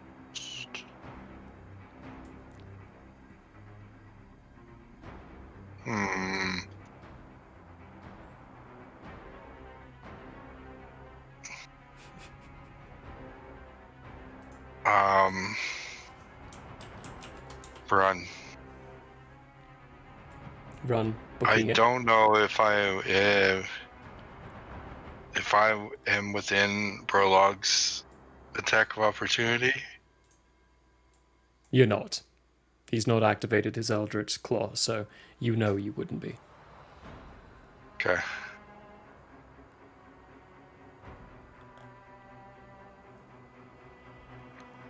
So 120 puts me at the door.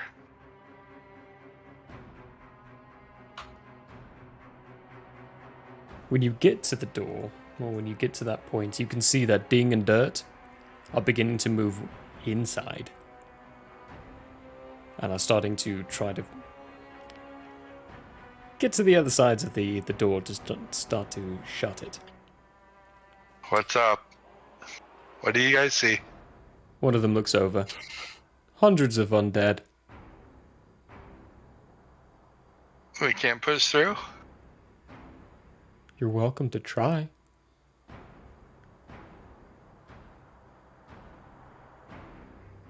You're turning from a fight? I thought Prologue taught you better than that.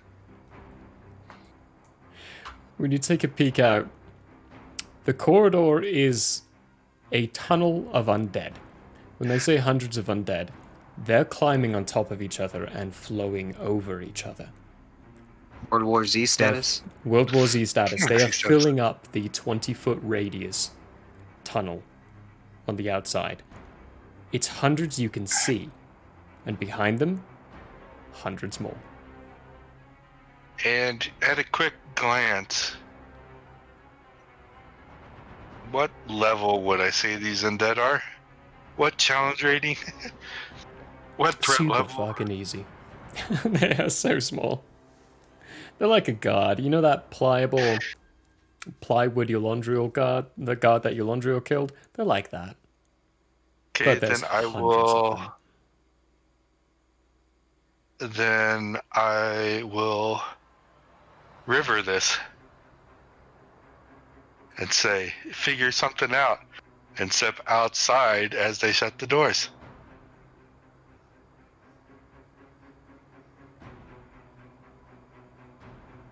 Still with the gem? No, I'll throw it just inside the door. Okay. I am going to... Ooh, wait, no, I can't do that with you. I'm going to put it right there. And I'm going to name that Gem. Gem.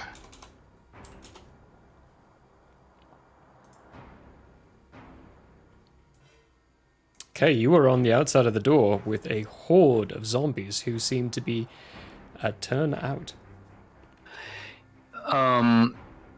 If Ding and Gert try to contact Brolog would be confused, but if they asked him what to do, he would definitely tell one or both of them to bring the gem to him. Okay, yeah, you know, that makes absolute sense. After closing the door. Yeah. Before they get to, though... Hang on. Because right after Fine Storm's turn is going to be Parker's turn. Parker's right next to you. Outside? Outside. He kind of skids to a halt on the outside and like... Yeah.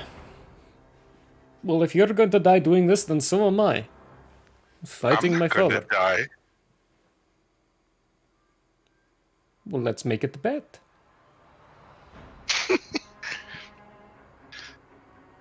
Sure. 5 bolts says you die. No. Whole fleet. Fuck no. It's not worth Well, that much. If you die, what's the fleet to you? If I die, what's my fleet to me? If I die, then my fleet goes to the person who belongs to Lars. 5 boats. The sound of the zombies getting a little louder. Come on. It's reasonable. I wouldn't take your boats, but that's fine. Whatever makes you feel good. You could at least leave me a little inheritance. That's the end of his turn. Prologue, your turn. They do exactly that.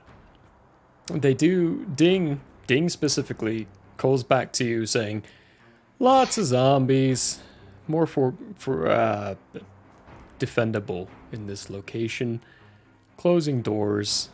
Admiral and Admiral volunteered to be out. What would you like?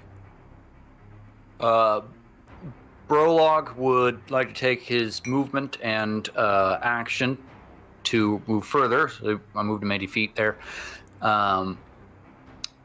Additionally, he would like to use his bonus action and whatever other elements to have. Did you say Gert or Ding? That was Ding. To have Ding explain to him exactly what's going on, because I don't know. Okay. Little confusion. With pictures, please.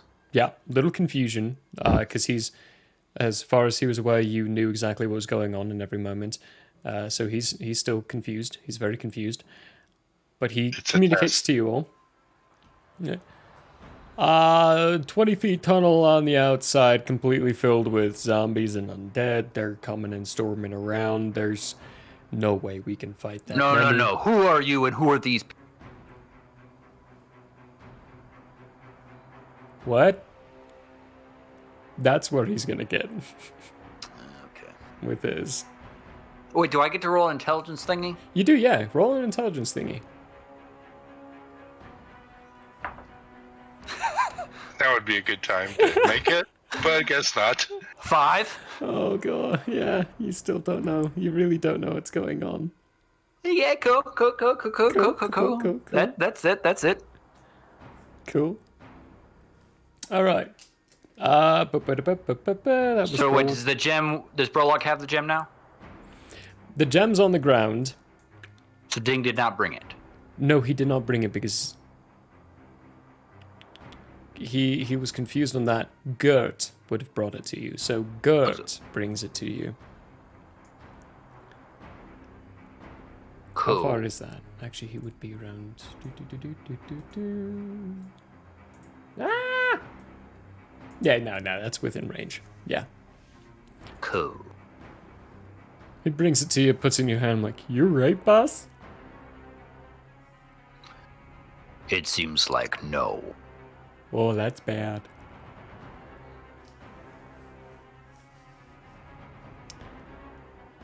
Yolondriel.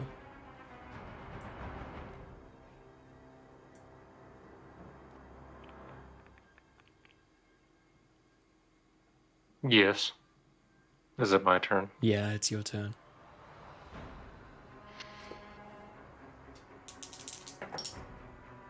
Okay. That's a good one.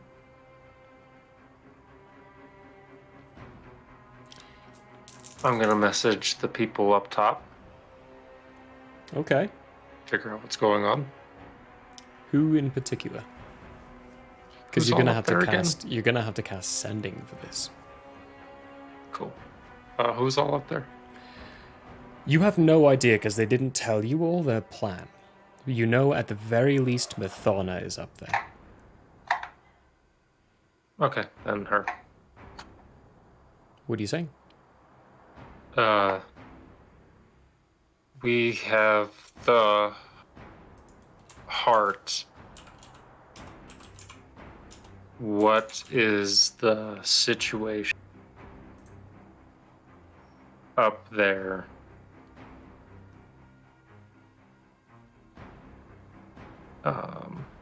can we get to each other another way?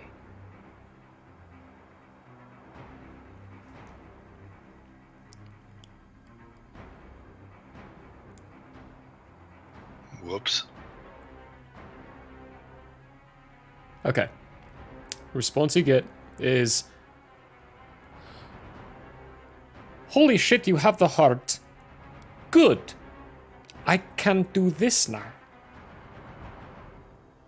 Brief second. Stay there. We are coming. Cool. Brolog, you're holding the stone. As you are holding it, there is for a second, a brief moment, where it gets extremely fucking hot. Make a Constitution saving throw for me.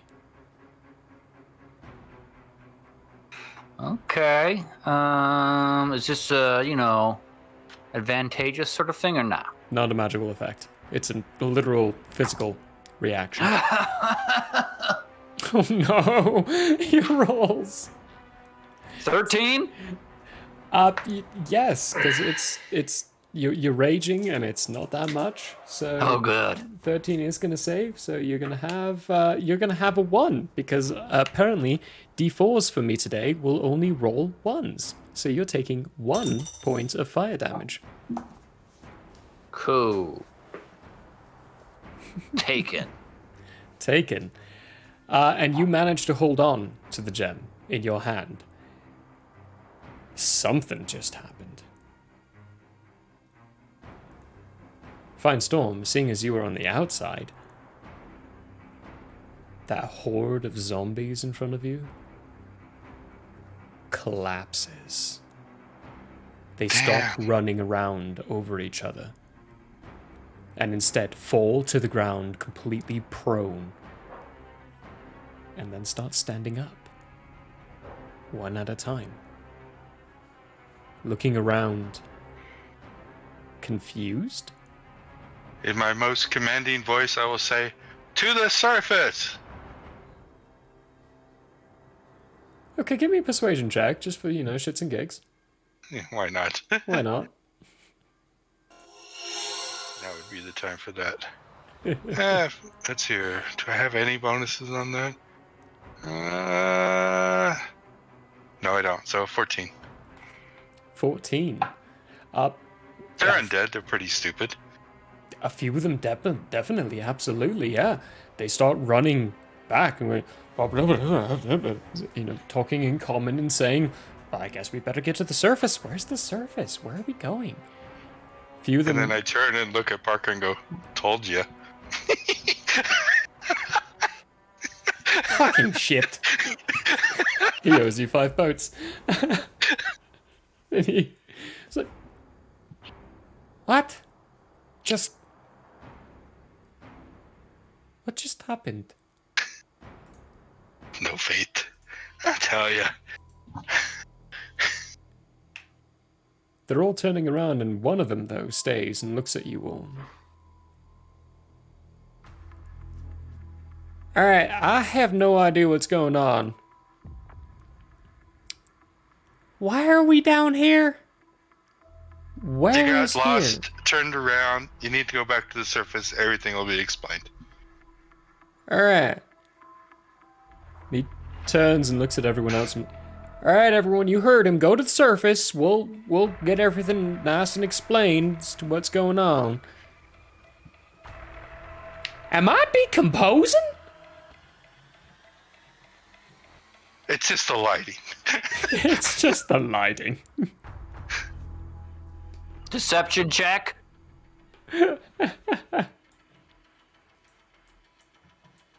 Deception check? Yeah, go for it. Ah, jeez, why, bro, luck? Oops, not 2. 1. Almost a 1 turned into a 16. What was your, Oh, I mean, if Brolog's trying to decide whether or not it is a deception, that would be a Insight Plus from Brolock. 5, so 21.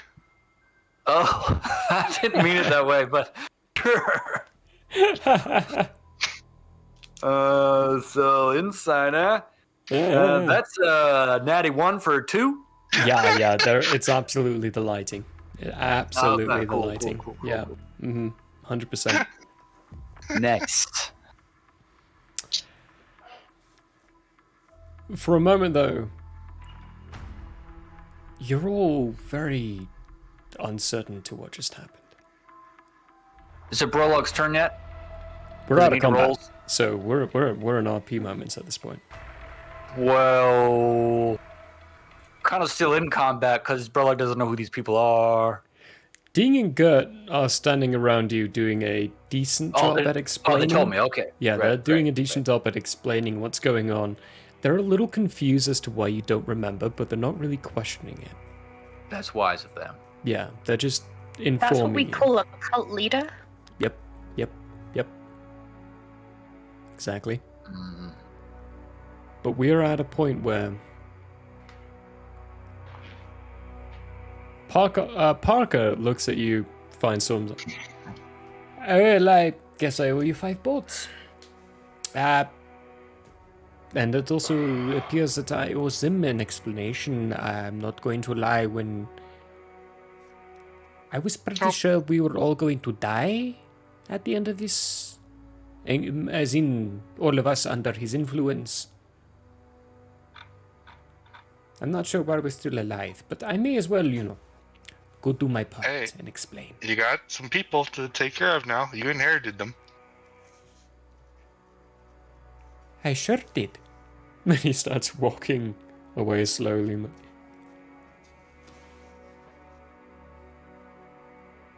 Thank you. Fine storm. I also want claim to all the ships around your island. No. Just the 5. I'll give you a little extra. But I get a fleeting bonus as well. Not just you get a majority of the ships around your island, but you have no crew for them unless you're putting these guys on them. I don't think the estates will like that too much. Give me a persuasion check. It's a low DC. Because you have a really valid point. Another 16. Yeah. He kind of waves you off with his back towards you. I'm like, I'll think about it. And he's walking away, but you can tell he's going to give you some more boats. Not that I have the crews for me. Not that you do, but hey.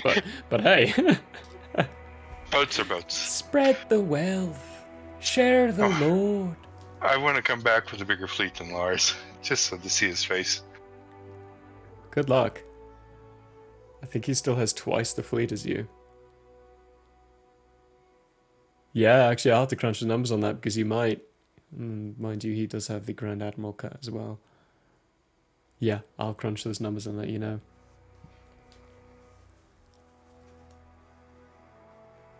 Most of them are going to be in tow, but hey. There are moments. Large moments. Jartis, Brolock, Finestorm, Relly, Yolandril, you have a few minutes to collect yourself. The crack around the tree starts to seal itself up. But while you 5 collect yourselves, gather up, and while the time passes for Mathona and the others to arrive in your location to also be present, when Ileana gets there, you see that she is being carried by Kalkos.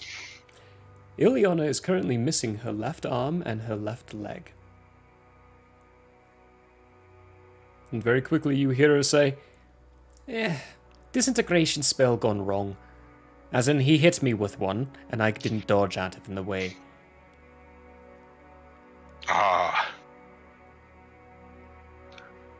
Do one of you guys know how to fix? Well, first of all, Jardis, he's the one. Why are you Ileana, yelling? right? Why are you yelling? Because he's infected too. Oh. He's I deaf don't and understand blind. anything she's saying. He's unconscious. It's Ileana, Prologue right? doesn't remember anything. And I have no idea. I'm sure I have something. I don't know. Oh, for Pete fucking sake. Callus reaches into a bag, pulls out something and like, This is 2,000 gold each. I expect recompensation for this. And we still get payment coming. Take it out of our paychecks. he looks at Mother and Mother. They're not wrong. I need to pay them within 5 days. I'll just take it out of their paychecks. Okie dokie. He walks over and gives it to you. He gives 2 to you, Yolandriel. Then 1 to you, Why Firestorm. 2? I He love just the yelling. points at Jartis. And then gives 1 to you, Relly. You need one? I don't know what it is, but I seem to be okay. It's a potion of greater restoration. It'll cure any effects that happen to you in this time frame.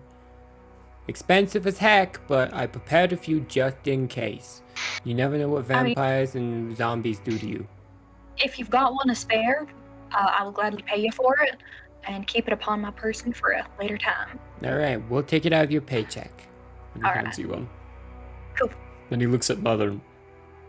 Seasonal payroll, right? Mother, She's part of the consequences, so yes, she's part of our payroll. Sweet. walks over to you, Brolog.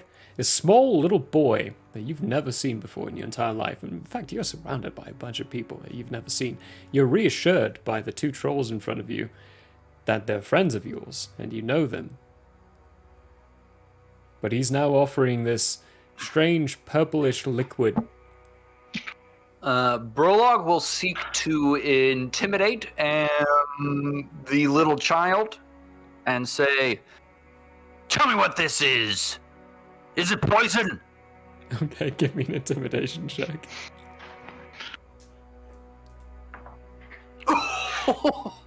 And now he rolls. That's a natty 20 for a 28. Oh my gosh. Now he rolls. Ding and Gert shrink back from you. Kalkos, even, as being who's about the same size as you, takes a step back. Ooh. But Callus stands in front of you, takes that barrage, kind of, leans back with the hair bellowing back as you yell at him. It's just a potion of greater respiration, buddy. Gosh. Drink it and you'll feel a lot better. It's good for you. Trust me. I'll down mine. Brolog will drink it. Okay. I give Jartis his first. Okay, great. Great. Does that heal the blindness too? That's a great question. Let's find Or out does it just which heal one one of it them? heals. Oh no.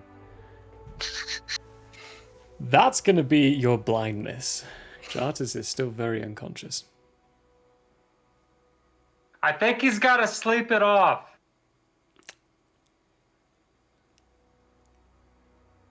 Just leaving me in a coma. Just leaves Jartis in a coma. Brolog's like, "Wait, I know just the thing. Yolandriel, good to see you." And he goes over and slaps Jartis in the face. It doesn't work. Jartis does not wake You're up. gonna crush his am entire facial comatose. structure. Cartilage gone. He gets I slapped. take and my- See a small bruise form on across my his face. That usually works. Harder. It might I be a take full-on mind effect. Just stab him. Let's examine the brain. What do you mean by that, Callus? As in, he could have multiple bits of stuff going on inside his brain. We might need another one of these potions for him. I will pilfer his pockets for you. Brolog goes through Jartis' pockets looking for 2,000 gold. What? It's for you. I mean, there's nothing Jartis can do about this, so... Jartis I have removed 2,000 gold. You don't... Well, do you have the platinum? I think you do. was specific. Come on. Yeah, you have the platinum for this. That's gonna be 200 platinum. Why am I the one that gets robbed when I'm unconscious? You just Rob, got that kind of pay for the face. potion. It's only rare. You already got one for free. Come on. It's like, oh, that's gonna be super helpful. Thank you. So just get it back in your paycheck. Rilla gets the potion and pours it down Jardis's throat. Actually, before you do that, Really? You have the last one kiddo. I made. I only had a few made up. Thanks. I'm gonna give it back to it. I'll then. make another one for you and give That's it to alright, you. I pal. mean, it doesn't take too long to do. That's all right, buddy. No worries about it. Okay. Gotta do what you gotta do. That does mean you get the full 5,000 contract payment, though. Oh, dang. Girl's getting that money. takes the potion, pours it into Jartis' mouth, and Jartis, you're awake now. Just in time for certain things. Jartis, welcome back. The Lich has been defeated. Have no fear. I took some platinum from your purse and gave it to Callus to wake you up. Took care of the costs. Wait, all of that happened?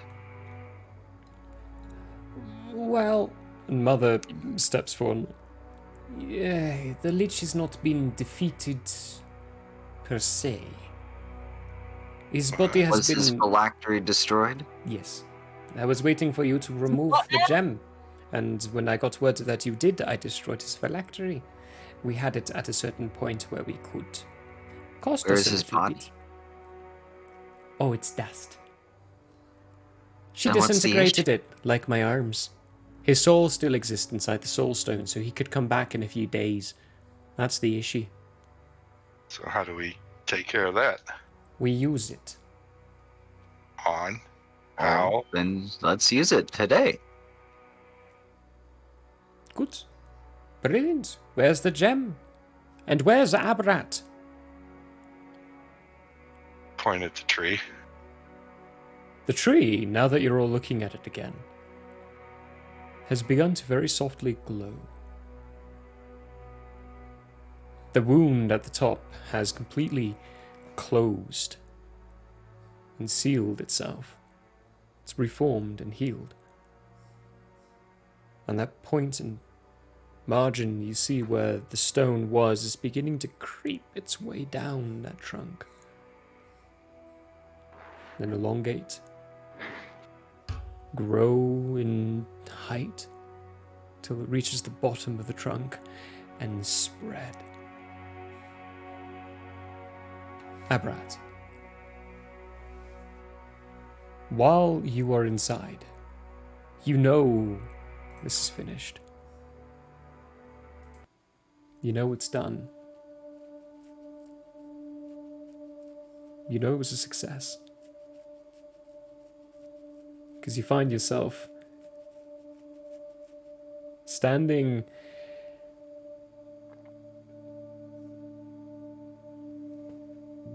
at a point, the same spot that you first saw him, just as a boy reading a book, enjoying his time right by thousands of feet of a drop in a ledge. You're on some kind of floating island. In front of you is the familiar figure of Marcus, as you've known him.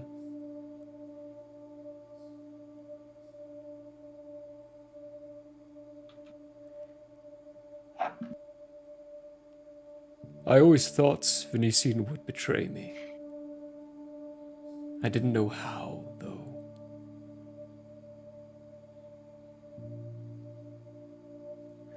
I owe you a lot. What do we call you? Abrat. Well, I'm sure you know that I am Marcus. Marcus True. I needed the most of my being inside this one. It's what he used as his phylactery.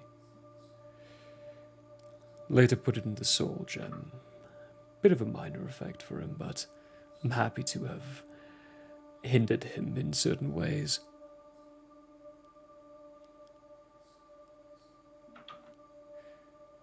Regardless, and needless to say, I owe you a lot.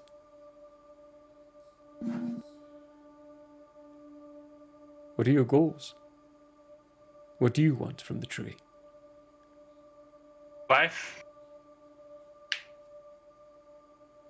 I found I had stopped reproducing myself. So, inevitably, I would die.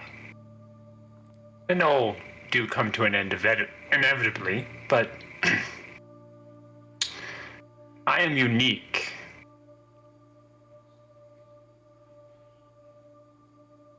But why should I stay unique? Why not in my death? Like it with everything else. New life. That is what I seek.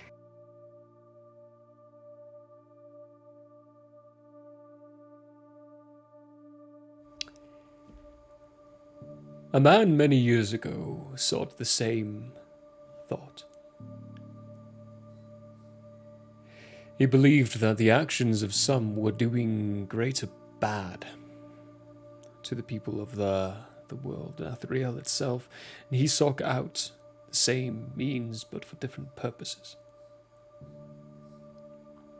He found the power he was looking for, and as a result, my race was created.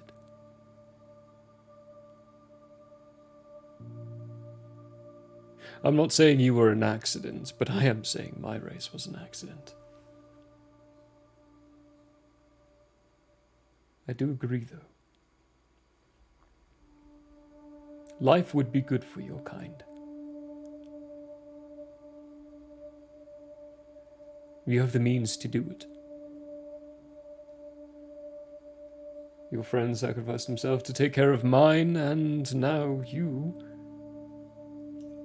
He flicks his hand and that gem illusionarily formulates itself in front of him. Get to keep what you need to do what you do. And your friend gets to keep his to do what he does. You will need it. Yes, you will.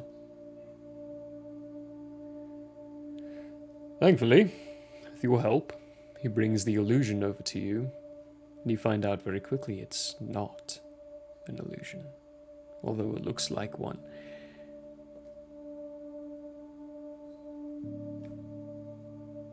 You have a race to create.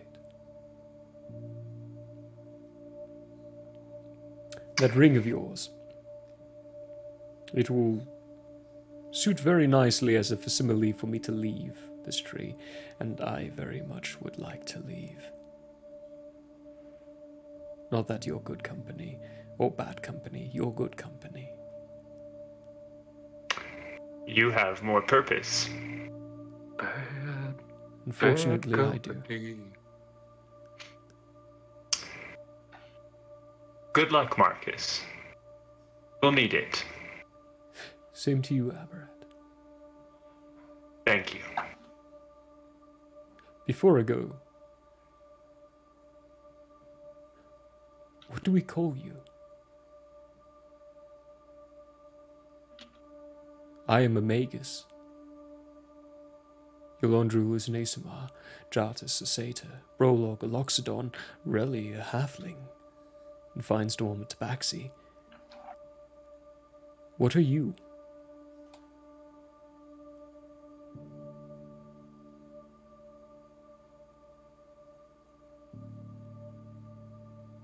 I guess we'll find out soon.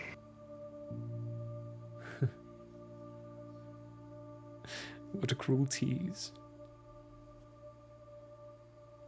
I guess we will.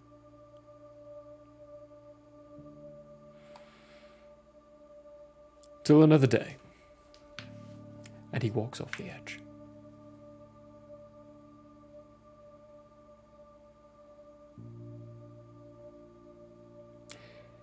It's that point. It's time.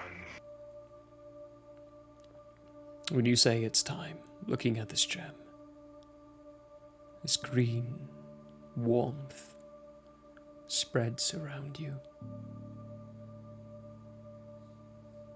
You almost swear that you hear whispers, voices inside your head, different kinds of awe. Not just now, not just what will be, but what has been.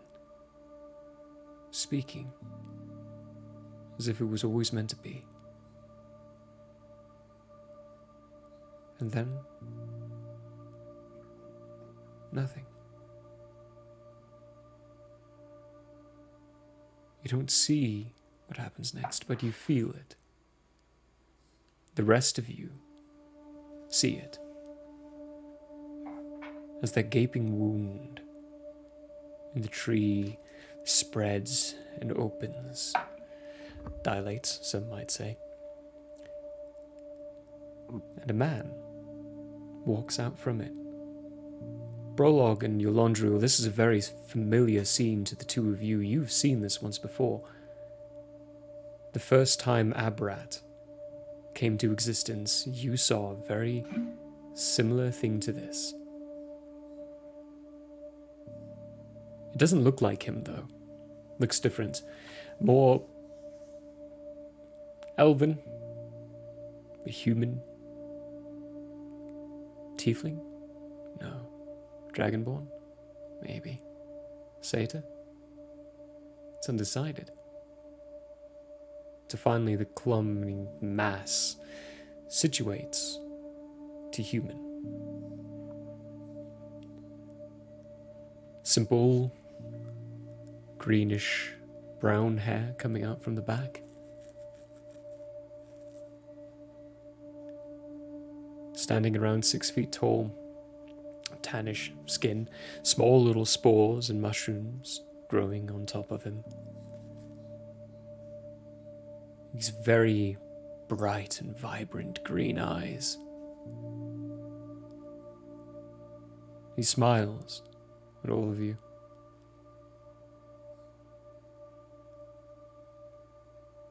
Hello. I am... I'm not quite sure who I am. I haven't a name yet. Can you give me one? Easily. Your name is George. George. I like it. Yes. They're laughing in the background. Everybody heard that. Everyone heard that, yeah. Yeah. I love it.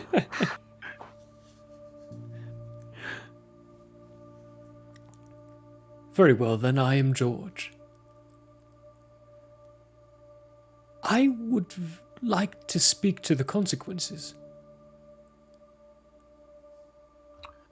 How is it you know the consequences, but not yourself? I am familiar with everything Abarat was familiar with. In many ways, I am Abarat. But I'm also not.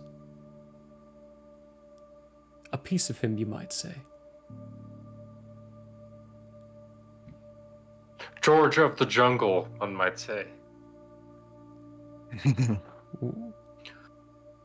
I'm familiar with the concept of a jungle, but I don't know what one is. What is a jungle? George, what do you have to say to the consequences? Oh. He reaches out his hand, an empty palm, there's nothing on it. But out from his palm comes produced a ring. As though it was part of his hand, but now it is being pushed to the surface. For you. I understand it to be the rest of a soul that you need. Fully purified and taken care of. Takes the ring, Immediately as you take it, you hear a voice. Yes, I would very much like to get back to my body now, please. Where is it? Brolock gives the ring to Mother. For you, I believe. Ha!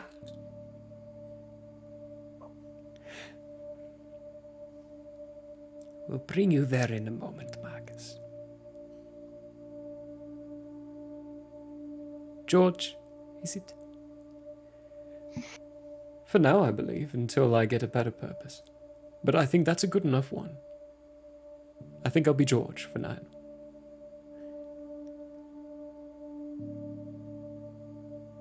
Is he still alive? Yes. And no. He is better. Complete. More. I am alive. Thusly, he is alive.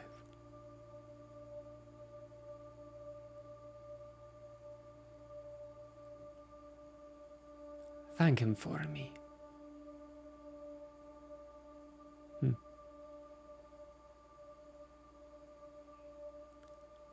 Yes, I suppose I can.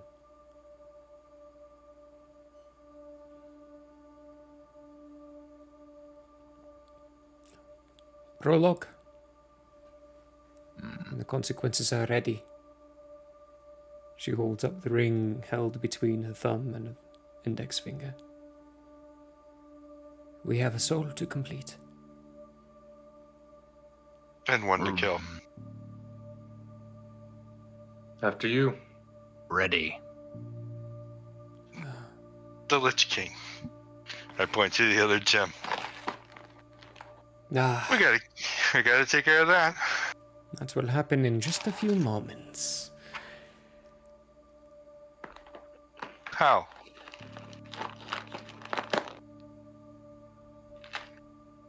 And she looks at you, Eulondriel. And George looks at you, Eulondriel. You haven't completed your armor yet, so you can't use it. You've got about 3 days to complete it. And then once you've done that, you can use it for your ritual. Oh shit. And that's where we're going to finish for the night. My god. My god. Yeah, you need the gem to fulfill the ritual to defeat Eshna. And you don't have your full set of armor just yet. And the gem is his phylactery, not the tree. So he can come back within 3 days. As long as the gem still holds his soul. I mean, we have to defeat the dragon in 3 days. Yeah, and then get to where the gods are to fulfill that whole thing in 3 days. 3 days. Or figure something else out in that time frame. But until then, too easy. We're finishing it off with them, questioning how they're going to do that. Aberrat is a race now. Good stuff. Came one with the tree. He is the tree. He is the tree. He's not gone yet.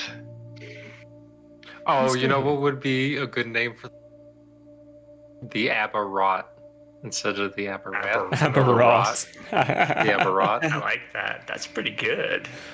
Aberrat, and the first of the Aberrat, George, was first of his name. First of his George, name. first of his name. How does it feel to officially be the Deku tree? Feels good. I bet. Yeah, that was. Oh yeah. Just hopefully this is one and not one of many multiple Deku times. sprouts. That is, however, for everyone at home, a goodbye to Von. Sorry. As a table member, but that is a hell of a send off for the character. The creation of a brand new race. Exactly what he planned. Exactly what he wanted. damn good things you had all those advantages on things, and that They be you called all spore actually folk? planned things out. The more Spore fungi. folk. You know, the fungi. I still The petition You know, fungi. after all, bean sprouts. Abrat was such a fun guy. Oh, we have a winner of a giveaway to do and to figure out. Let's do that before we bugger off. Von. Thanks for everything you've given to Tales of Andrea. You're very welcome. We will It has been so much fun. see you around and definitely see you coming back as an Aberrot maybe during future campaigns. Eh. Yeah, let's see what that looks like. But I mean, there's some good ideas packed in there for a race. You know, there are something that is like really good at being druid naturally. You know what I mean? Mm-hmm. Anyway, who won? We are gonna figure it out. Let's find out. Peter. See You indeed. son of a bitch. Or Patrick. Why did I say Peter? See What? Petrovic. Petrovic. Sorry, I was just trying to show somebody how to do it. How to do it? Oh, let's redo it. Let's redo it. No. Let's redo it. Let's redo it. Let's redo it. Because you're right. No, it's fucking again. Okay, let's try again. You ruined it. Trap Hunter! Okay, we're sticking with that one. That's what we're showing. Yes. Trap Hunter! You win! That nonsense of 3 times in a row. What the heck? What the heck? Just It's like, really I already wanted sent Peter. you 3, Peter. What the bloody deuce? So, Chav Hunter, congratulations. You joined us last week and now you're winning stuff. So, boom. That's how it happens. I'm saving this as proofy proof. Yes. Are we going to read? Yes, while I write the word chav inside my thing and realize that that's not offensive here in the States. Really? Yeah, you can call someone a chav all you want and they're not going to understand what you're talking about. That's a non-word as far as I know. That's a non-word That's for the sound that Statesians. came out of your mouth. Just a heads up, never call someone in Europe a chav. You will be punished. All You words will are have your just sounds hair that come out of your pulled mouth. out. It's very Equivalent? bad. Equivalency of CUNT, would you call that? No, it's just kind of like my understanding, at least, as a wee child, was that it was just the equivalent of like trailer trash. Yeah. Yeah, Isn't it it's white like trash trailer people? trash. The only times Yeah. It's I've like tried to calling use it, I've someone a gotten redneck punched. for So being rude about it. yeah. It's not Yeah. a swear. It's just trailer Mind you, trash. I find the "see you next Tuesday" word as a I think it non-offensive would be like no calling matter what. someone So, here, for lack of better words, ghetto or something. no, or ratchet worse than that. or something. I would call it worse Ratchet, than that. maybe? Yeah. Yeah. But So, anyway, I who might we raid? Let's talk about that first. Total Party Kiss is on. D20 Deathmatch is on. Total Eliphane's Party on. Chill is on. Elifane? No, Eliphane's up there. What's Total Party Chill at? Viewer-wise. 27. Total Party Kiss is 7. They're all so high. Mayo Bites? Mayo Bites. That would be Oh, never mind. significant. Yeah, they're doing Tiny Tina's World. They're just starting. What wonderful timing. Let's say hello to Mayo Bites because they're always joining our Pathfinder stuff. So let's go say hello to them. Thank you everyone very much for joining us for episode 80 of Tales of Andrea. Von, we're going to miss you. We will see you later times and in other streams. Yep. But again, thank you. See you in a week. Bye. Yeah. Bye, guys. Bye! Congrats, Draft Hunter.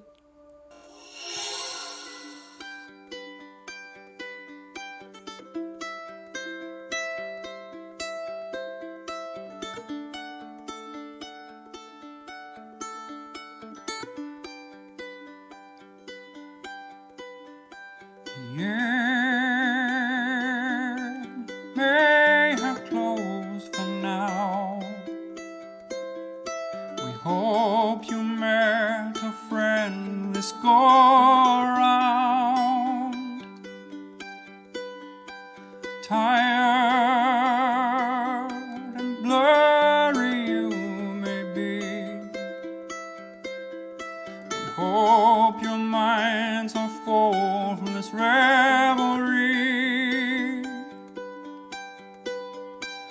Peace.